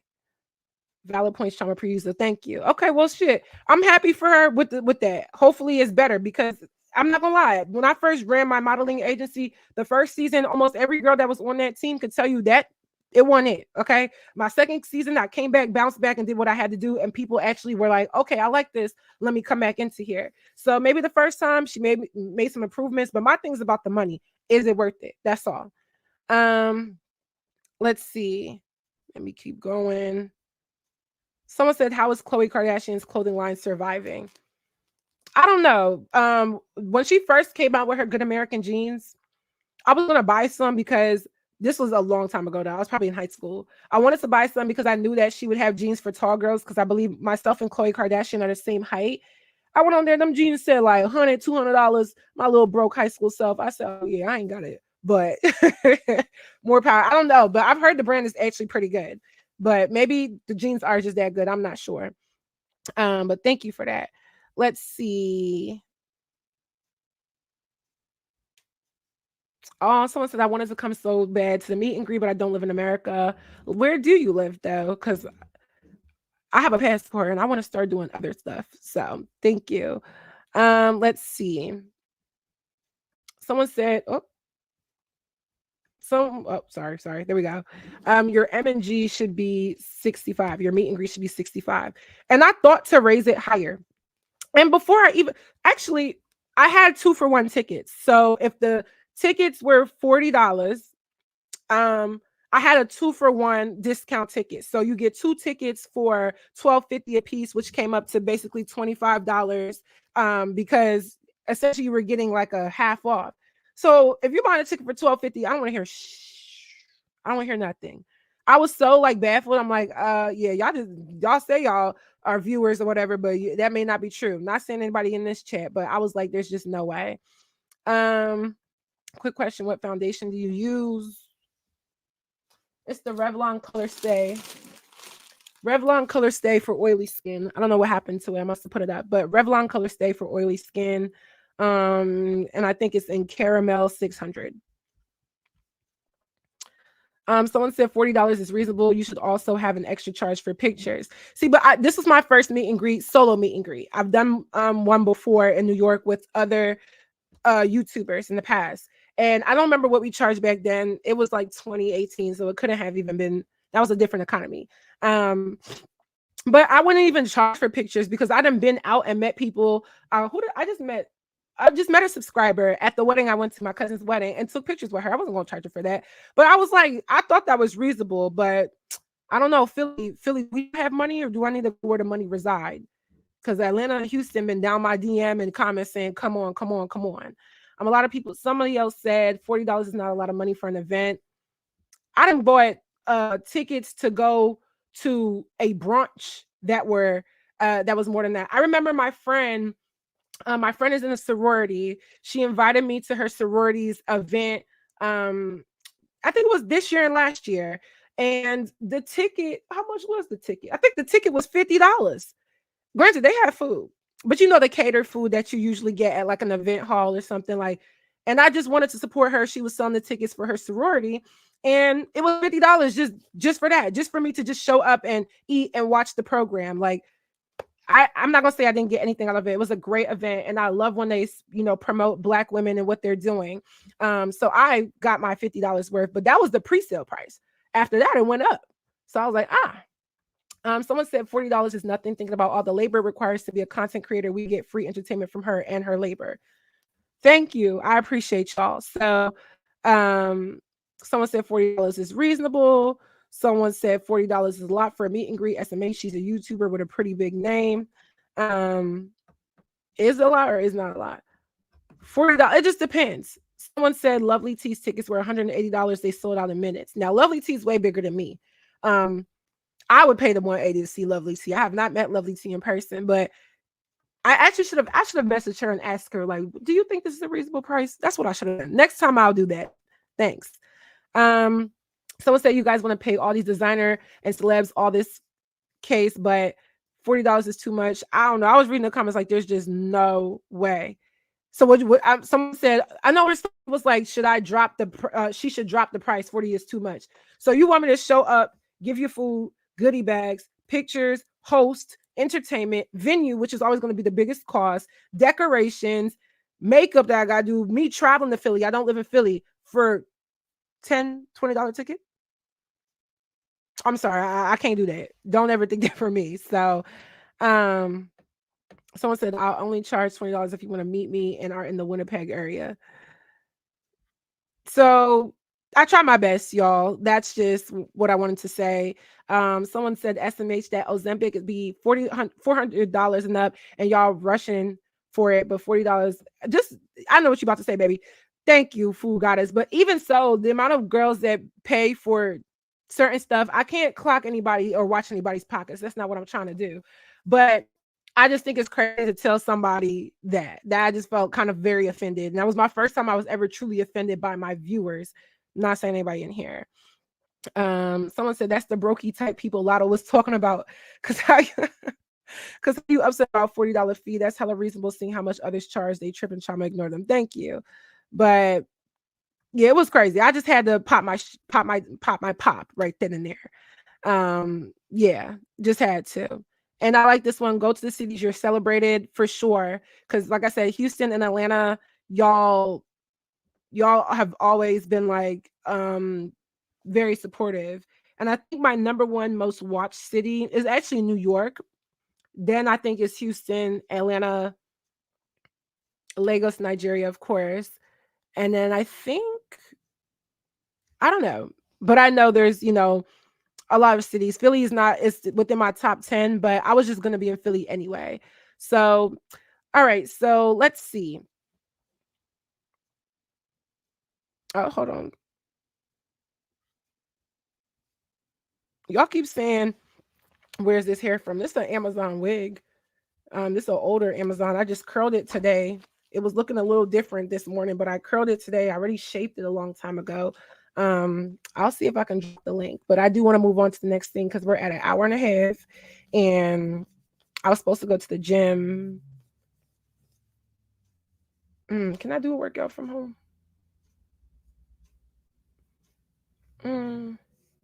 I think I have dumbbells, but that means I'm gonna have to I'm gonna have to go. The gym is 24 hours at Planet Fitness, so I'm gonna have to go. Okay, so I wanted to move on to the next thing, which is August Alsina making a very, I don't know if this is a revelation, but it is a very bold statement about the industry. And I think it speaks to kind of everything that we see with the Diddy stuff, Me Too movement, Time's Up movement, even so the things that Jaguar Wright has been saying in her recent interview, just everything. It kind of like brings it all together. So let me go ahead and share my screen and show you guys that because this was really, really interesting. So the Neighborhood Talk had posted and they put this out. This is from August Alsina. A fan had asked, I have the biggest bone to pick with him for not doing music anymore. How dare you? And then August responded back and said, one day it'll be revealed the diabolical level of doxing, railroading, stonewalling, roadblocking, gaslighting, and betrayal that goes on behind the scenes within this industry. Abuse of power, all in the name of upkeeping facades, promotion of lies and illusions, while simultaneously hiding of hands to make it look as though you're fighting an invisible boogeyman. In this industry, there is no HR to report this kind of behavior to, but God has never slept on my prayers or reports. Give it time. In the other news, I've been building businesses and exploring new territory successfully. Check it out at, I think that's EncinaWellness.com. Now, the reason why I wanted to share this is because I feel like this directly speaks to literally everything that has been going on with the industry. Clearly, the industry is not ethical in any way, shape, or form. And I think it goes without saying that it's not. The music industry and the entertainment industry, whether you're doing music or you're in Hollywood acting or whatever, clearly has had not just decades, but probably a century worth of, like he said, doxing, railroading, stonewalling, roadblocking, gaslighting, betrayal, abuse of power. And I think with the revelations of this Diddy story, we're starting to see a lot more of that. And we're starting to see why some of the artists that we once loved are now no longer. I did watch a video on Choice TV's channel.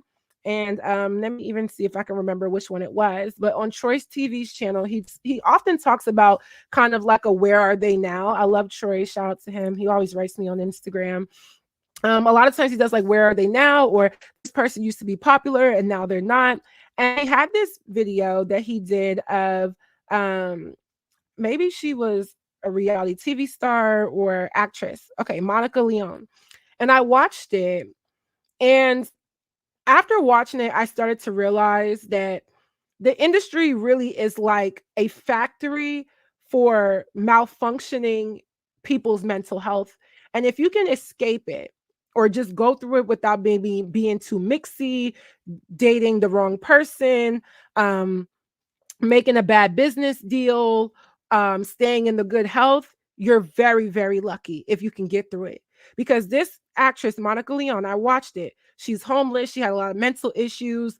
And when I remember seeing her mugshot go viral a long time ago. When he posted the picture, I was like, yeah, I remember her mugshot. And I literally remember the time that she went on the Love for Ray J show, because I did used to watch that. And then to see where she was at now, I was genuinely shocked. And it just reminded, so when I read August Alsina's thing, let me see, there's other ones that he does. He talks about a whole bunch of different stuff. Okay, yeah, Black child stars who went crazy with mental illness.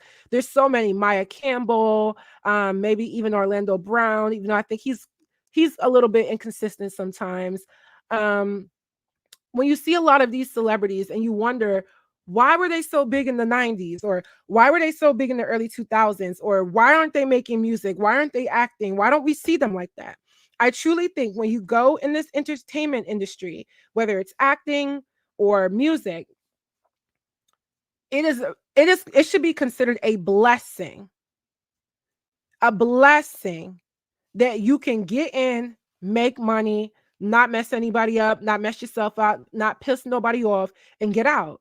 Because he did say in his statement, August Alsina, one day it'll be revealed the diabolical level of doxing. And doxing obviously is basically you're causing somebody to not get, you're saying things and maybe publishing private information on the internet that would harm somebody, whether it's their personal phone number or their address or something like that. He also spoke a lot about stonewalling, railroading, roadblocking, gaslighting, betrayal. People say that the industry is very fake. You don't really have real friends. And it kind of goes to show when people are falling out all the time as soon as they get into this industry. So there was also something that I wanted to share, and it's of Justin Bieber. And he talked, this is a resurfaced clip, and he's talking about how he gets very emotional about his reaction when he spoke about wanting to protect Billie Eilish in the music industry. And Justin Bieber is somebody who, like, I love Justin Bieber. I'm a Justin Bieber, I'm a believer, okay? Justin Bieber came out when I was like in 7th grade, and that was like the perfect time to like be in that craze, right? And from the age of like 13 till maybe 5 or 6 years ago, Justin Bieber has been really a A-list global icon pop star, loved by so many girls. But then when you think about some of the things that he says, or how he is now, or how he's taken a backseat, or how he sold all of his catalog, his masters and everything a few years ago, you wonder what really goes on behind the music industry. So let me see if I can play this clip. I might have to start it over so you guys can see what he had to say, because I thought it was so crazy and I wanted to react to it. So let me probably move it back. Yeah, I definitely feel protective of her. It was hard for me being that young and being in the industry and not knowing where to turn, and everyone, telling me they love me and, just turn their back on you in a second. So yeah, it's hard because I want her to know that, she can count on me. But at the end of the day, I don't want to. Did you feel protective of her? Yeah, self to be in relationship with her, it has to be natural, right? So I just kind of, let her do her thing, and if she ever needs me, I'm gonna be here for her. But yeah, just protecting those moments because people take for granted encounters and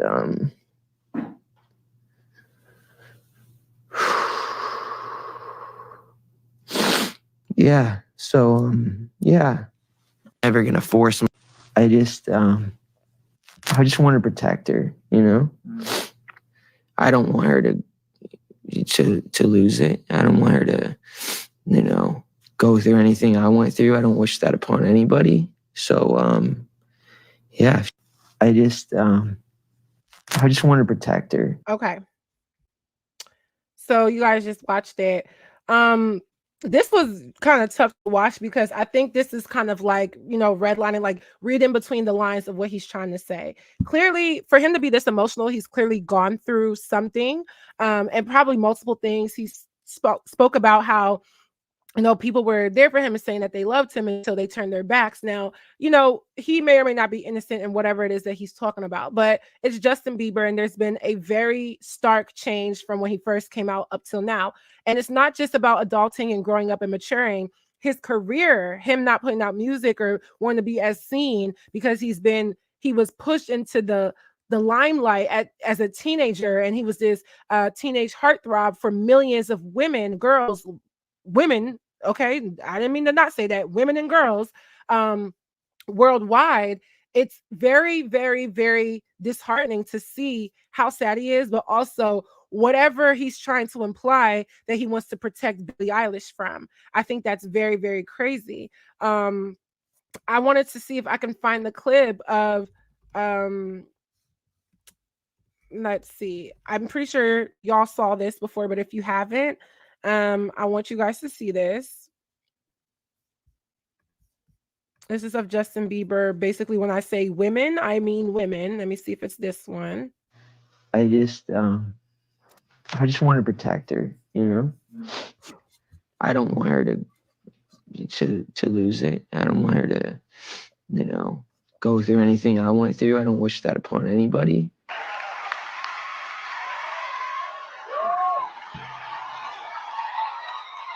Wow. I feel violated right now. Wow. Just lean into me again. You smell amazing. How old are you? Thank you. How old are you? I'm 16. I'll be 17 in like 2 weeks. I don't ever remember smelling that good at 16. Like that was bad. Yeah. Wow, look at your eyes. What music are you listening to? Would you rather have to be naked on stage during one full song, or drink a cup of blended worms?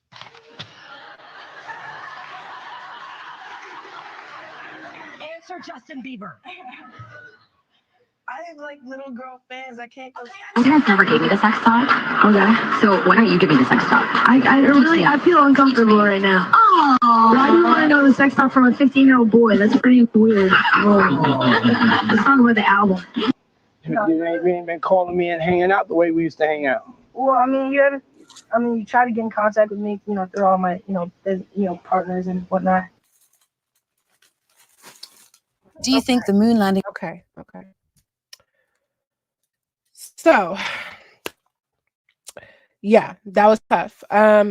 So as you can see, there's an array of clips where Justin Bieber obviously has been placed in very uncomfortable situations, especially as a minor. So it's not hard for me to believe that something disgusting or inappropriate, illegal, abusive, invasive, whatever, synonym you want to use, has happened to him when he was a young kid, and that's what he's trying to protect Billie Eilish from, because he can resonate with the different times where things just didn't, that things happen that should not be happening to a child, let alone anybody. I don't care. And I think it's very interesting that it wasn't just grown women, there were grown men. We saw the clip of Diddy And, you know, why don't you party with me? Or, you know, I've been trying to call you and blah, blah, blah, blah. And now after hearing all these allegations about Diddy, it's not far-fetched that something possibly could have happened, because the recent Diddy victim was a 9-year-old boy. I just saw that headline, I think yesterday, where it said that Diddy was, oh, sorry, playing again.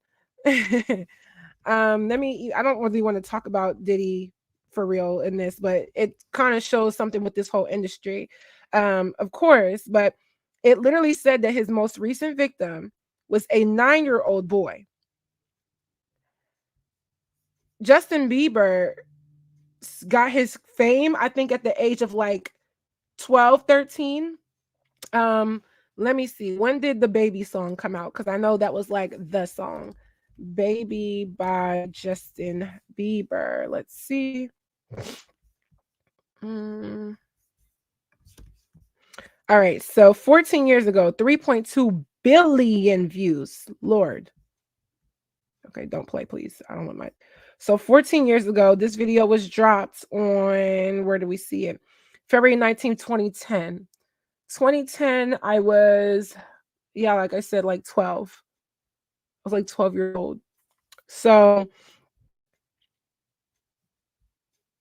yeah, 12 years old. So I think maybe he was like, I don't know how old Justin Bieber is. So if in 2010 I was 12, Justin Bieber's age, let's see. Justin Bieber, he's 30. Okay, he just turned 30 this year.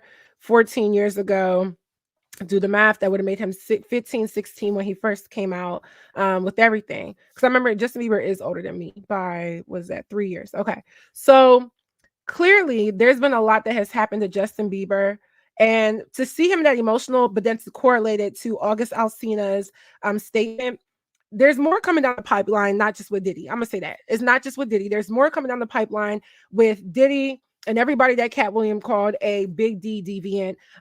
And even so, I'm sure most people have seen this. Granted, again, this is pertaining to the Diddy case, and I'm not really trying to talk too much about it because that could be a whole long-term thing. But the Houston attorney, Busby, what is his last name? I don't even remember his last name. I thought I had saved it in here, but maybe I didn't.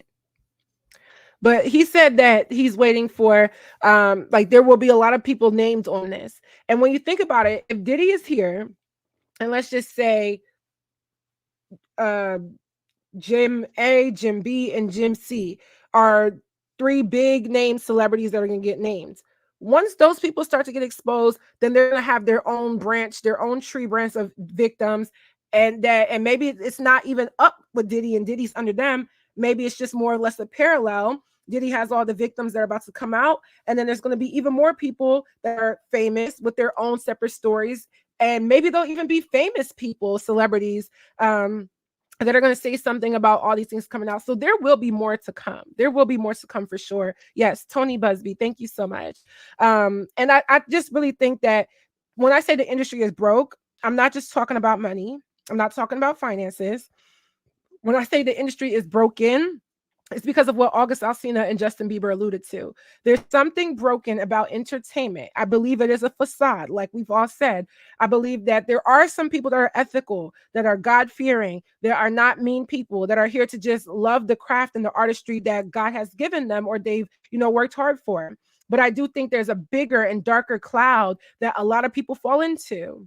And that is what is being revealed in recent times. And we're going to have to see who, what, when, where, why is going to happen. We're going to have to see, because I think all of it is definitely going to come out. So that is pretty much it on that, you guys. Let me know. Let me see what you guys have to say about, Justin Bieber's statement and also August Alsina's statement. We're pulling up to almost a 2-hour stream. So I don't want to just sit up here and just be here all day, but I do have to eat. I don't know what it's looking like for the gym. Boyfriend gonna be mad at me because we're supposed to be going together. Yeah,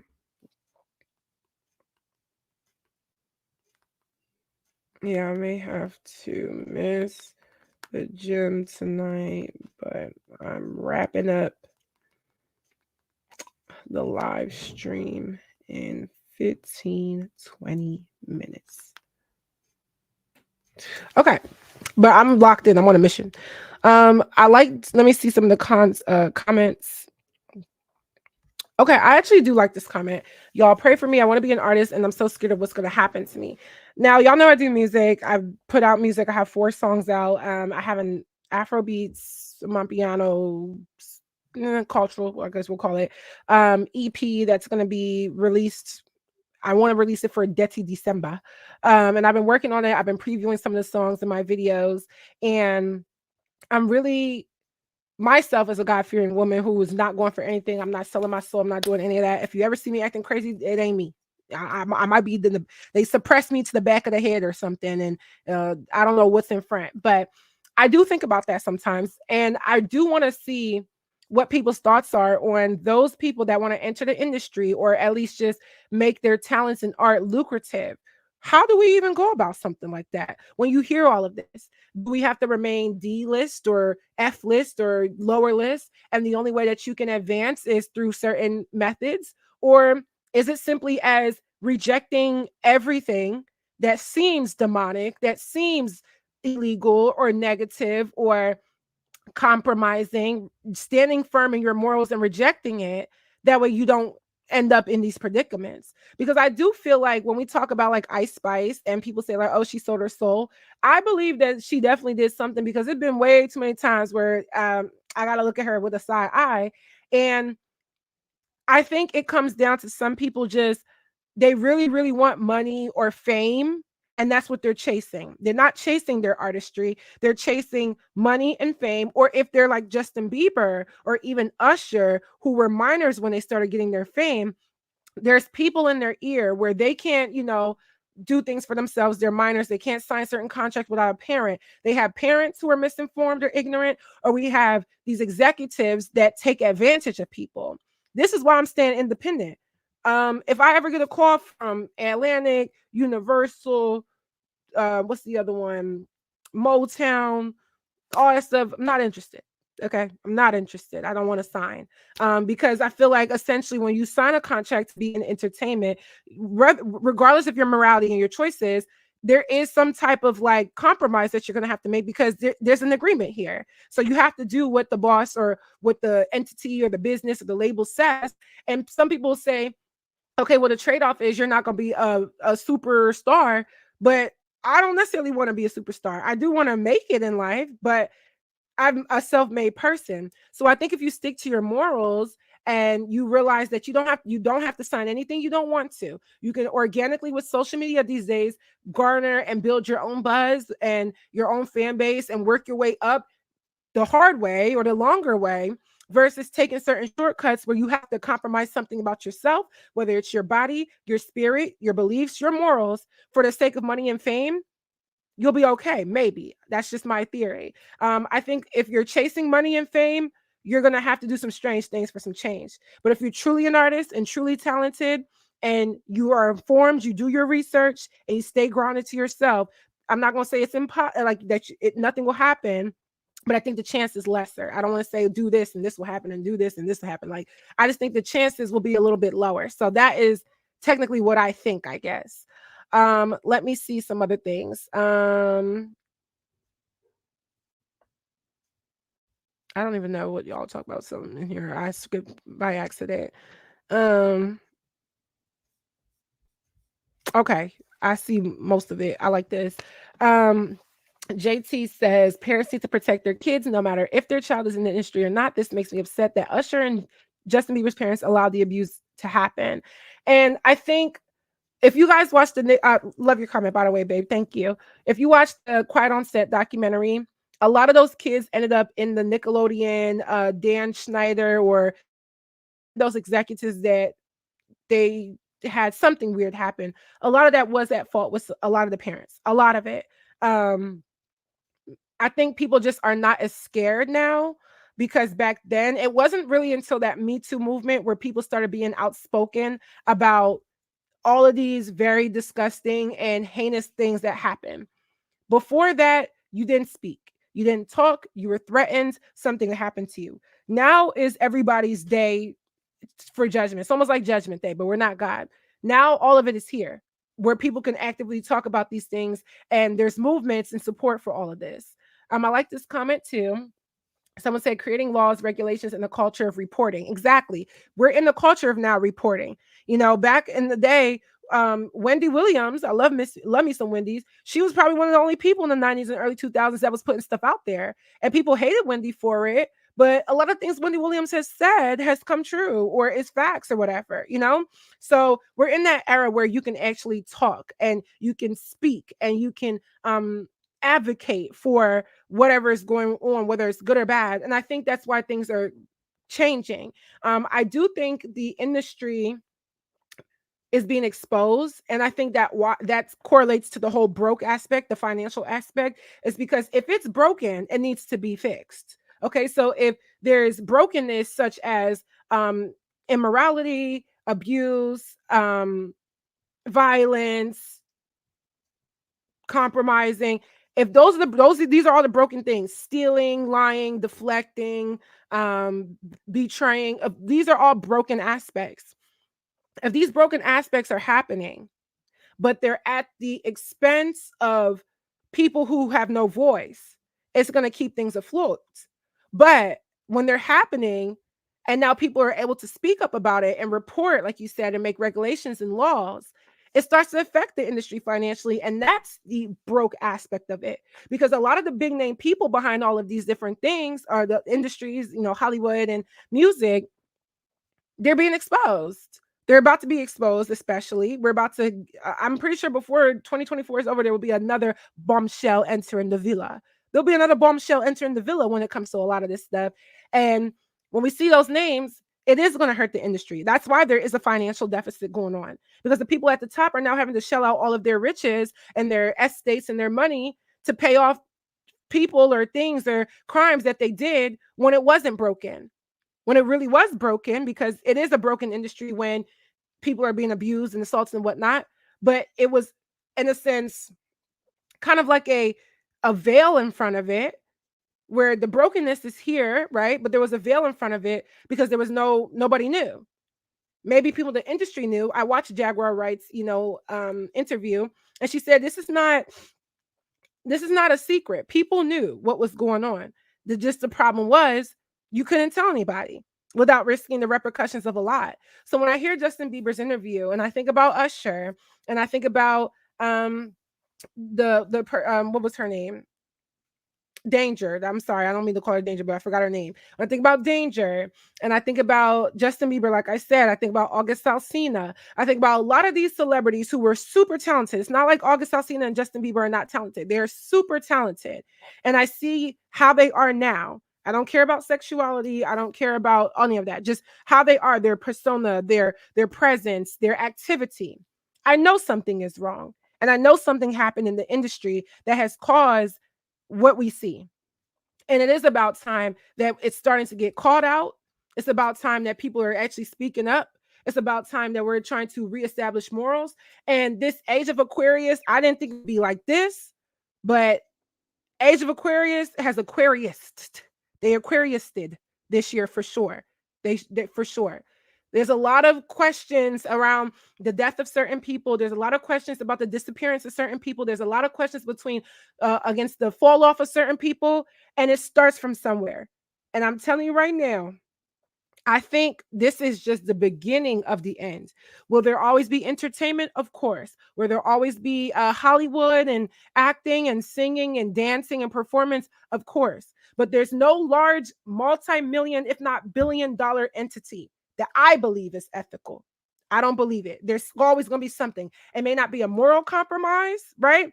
But it might be a financial compromise. Why do you think a lot of these celebrities keep getting exposed for, oh, they did this financially wrong, or they stole from here, or they evaded their taxes, because I don't believe in ethical billionaires. I don't believe in ethical big name industries. I want to believe in it, but I can't, because I haven't seen it yet. I'm actually doing a video on the Dallas Cowboys Cheerleaders. It's going to be on camera. It's going to be pretty long. It's going to be like my first cinema deep dive. I love the DCC. I literally have their calendar. Let me see if y'all can see. I literally have their calendar right here. I love that. This is from 2022. I need a new one.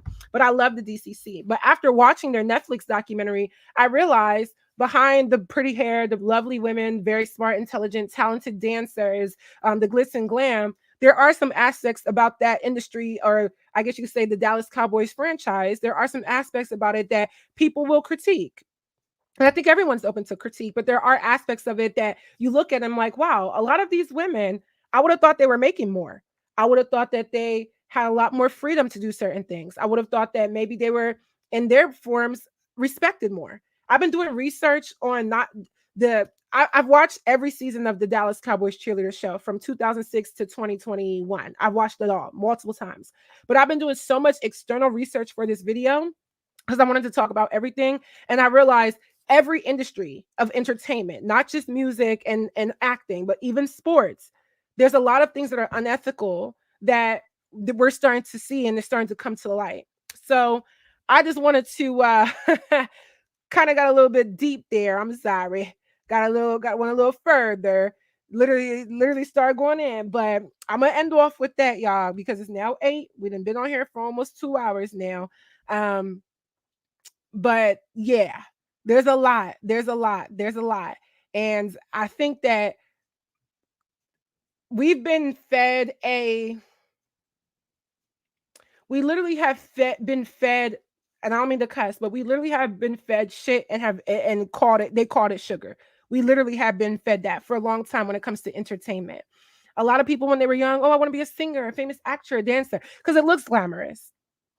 But it can only be as ethical as the person running it.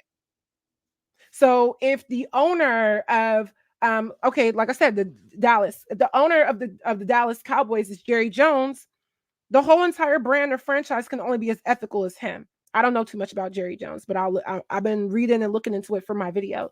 It can only be as much as that. So yeah, a lot of these industries, I don't want to get too deep because they're going to take the stream down, but think about the people. I'll leave you off with this. Think about who is running and who is behind what families, what religions, what ethnicities are behind the entertainment industry.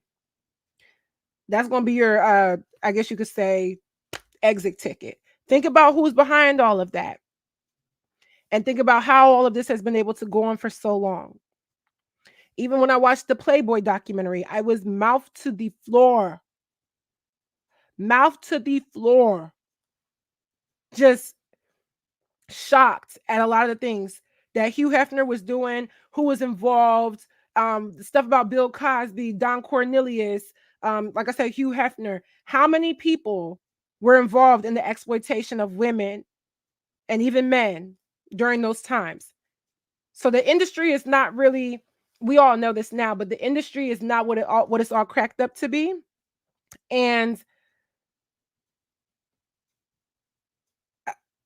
it's left me speechless. I'll say that. But I want to end off on a good note, so I'm going to end with a nice little smile. I think that is everything for tonight's video, but there was one more thing that I saw earlier that someone requested for me to talk about. I know that was, kind of crazy, y'all. I'm so sorry. The crazy transition. Let me actually read some comments and then we'll do the last little bit here. Someone did say, what do you think of Jaguar Wright? Do you think she's right? People have written her off as, a liar, crazy, bitter, jealous over the years. And I saw a lot of those comments. I don't know. I feel like a lot of the things that she said did add up, though. You know what I'm saying? I'm not just going to write her off as a liar because a lot of times what people do to victims, you're not a perfect victim. You're not going to be viewed as a victim.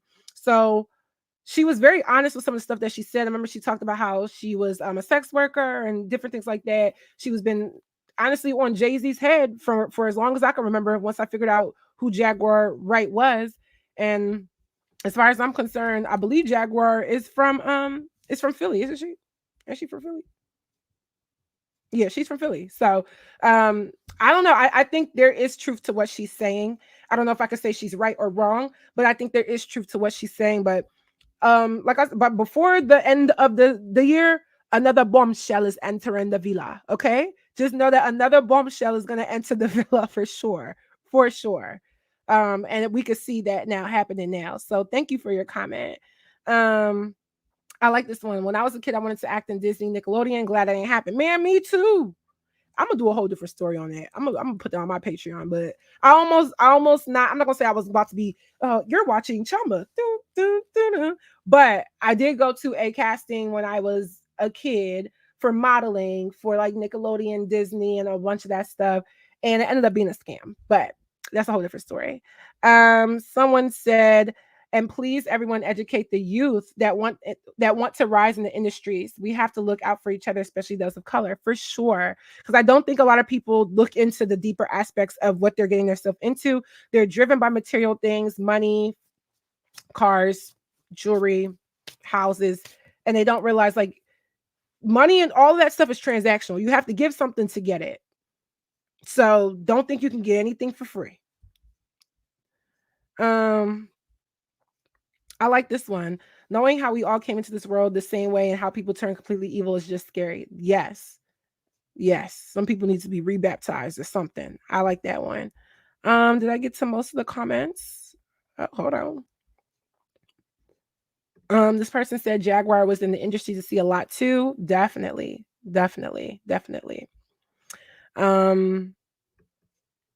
Someone said, I know you watched Love Island USA. Well, I'm on the last episode finally. It took me since the end of August to watch the show. So I already know who won. And honestly, I have a lot of unpopular opinions about this past Love Island USA season 6. I have a lot of unpopular opinions. I do not know why some of the people that like, shut up, Chioma. Yeah, I'm on the last episode. My boyfriend and I are going to finish it tonight and watch the reunion tonight as well. It took me a while, but I'm almost there. So that is pretty much it. Hey, Chioma, I sent you a DM on IG. Don't miss the gym with your boyfriend. Thank you. I'll go check it out. I need to get to it. But y'all, that is pretty much it for oh, sorry, the last story. One more thing. Yeah, you almost had me. You had me in the first half. One more thing. This is requested. I've been getting DMs since this happened. I'm not even laughing, but this is crazy right here. So, lo and behold, everyone's favorites, DDG has announced that he and Halle Bailey have broken up, according to Spiritual World. And I have been seeing this because y'all have been sending it to me. So DDG took to his Instagram and he wrote the following: Dear friends and supporters, after much reflection and heartfelt conversations, Halle and I have decided to go our separate ways. This decision was not easy, but we believe it's the best path forward for both of us. I cherish the time we spent together and the love we've shared. Despite the changes in our relationship, our love for each other remains deep and true. We are still best friends and adore each other. As we focus on our individual journeys and our roles as co-parents, we cherish the bond we've built and the beautiful moments we've shared. As we navigate this transition, we ask for your understanding and support. Thank you for your love and encouragement, DDG. Okay. Actually, let me go to his actual page. DDG.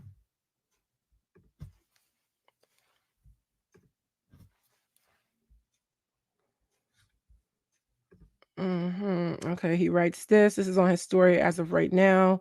Go get rich with the biggest plug to our front door. Join now. Okay, so he's plugging something right after. Here's one more plug to join now. Deleting in the field. Okay, I don't even know what that is.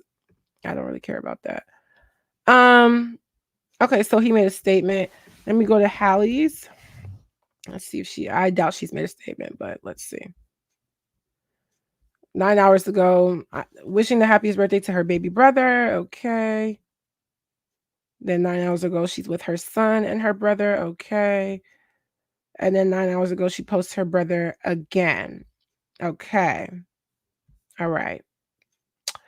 I'm not sure, y'all, but just based off of DDG, I don't know how much I could believe it. And I'm not even trying to be messed up, but I don't know how much I could believe it. I really don't. Because he always doing something like this. Oh, we broke up. Oh, I cheated. Oh, she cheated on me. Making tweets about her, putting their business in music. I don't know. When you're that much of a troll, when you're that much of a boy who cried wolf, I don't know if I can believe you. It might be true, might not.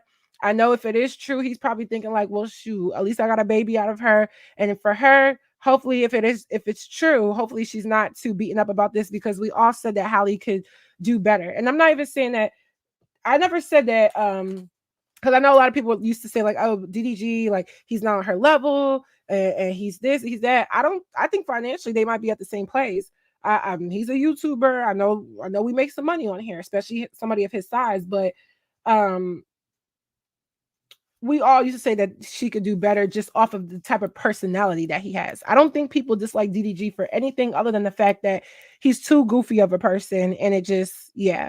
But until Halle confirms it, I don't think I could believe it. She's a lot more credible than him.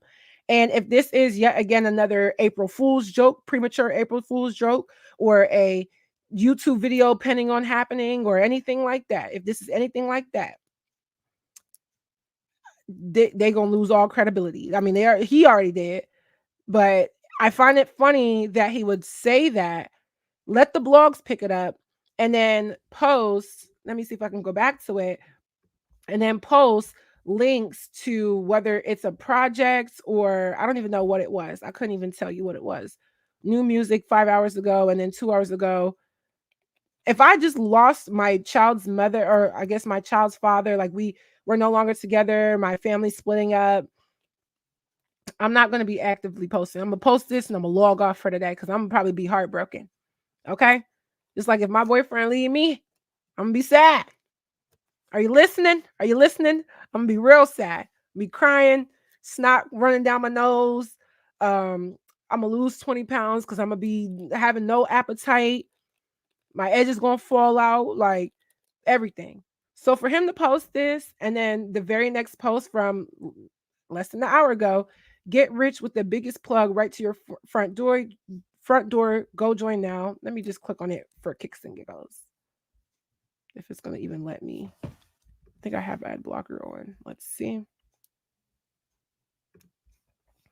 So this is Telegram. So you're basically promoting probably a scam. So if I click join channel, what happens? Nothing. Nothing's even happening. Or maybe it's because, like I said, let me see. Try again.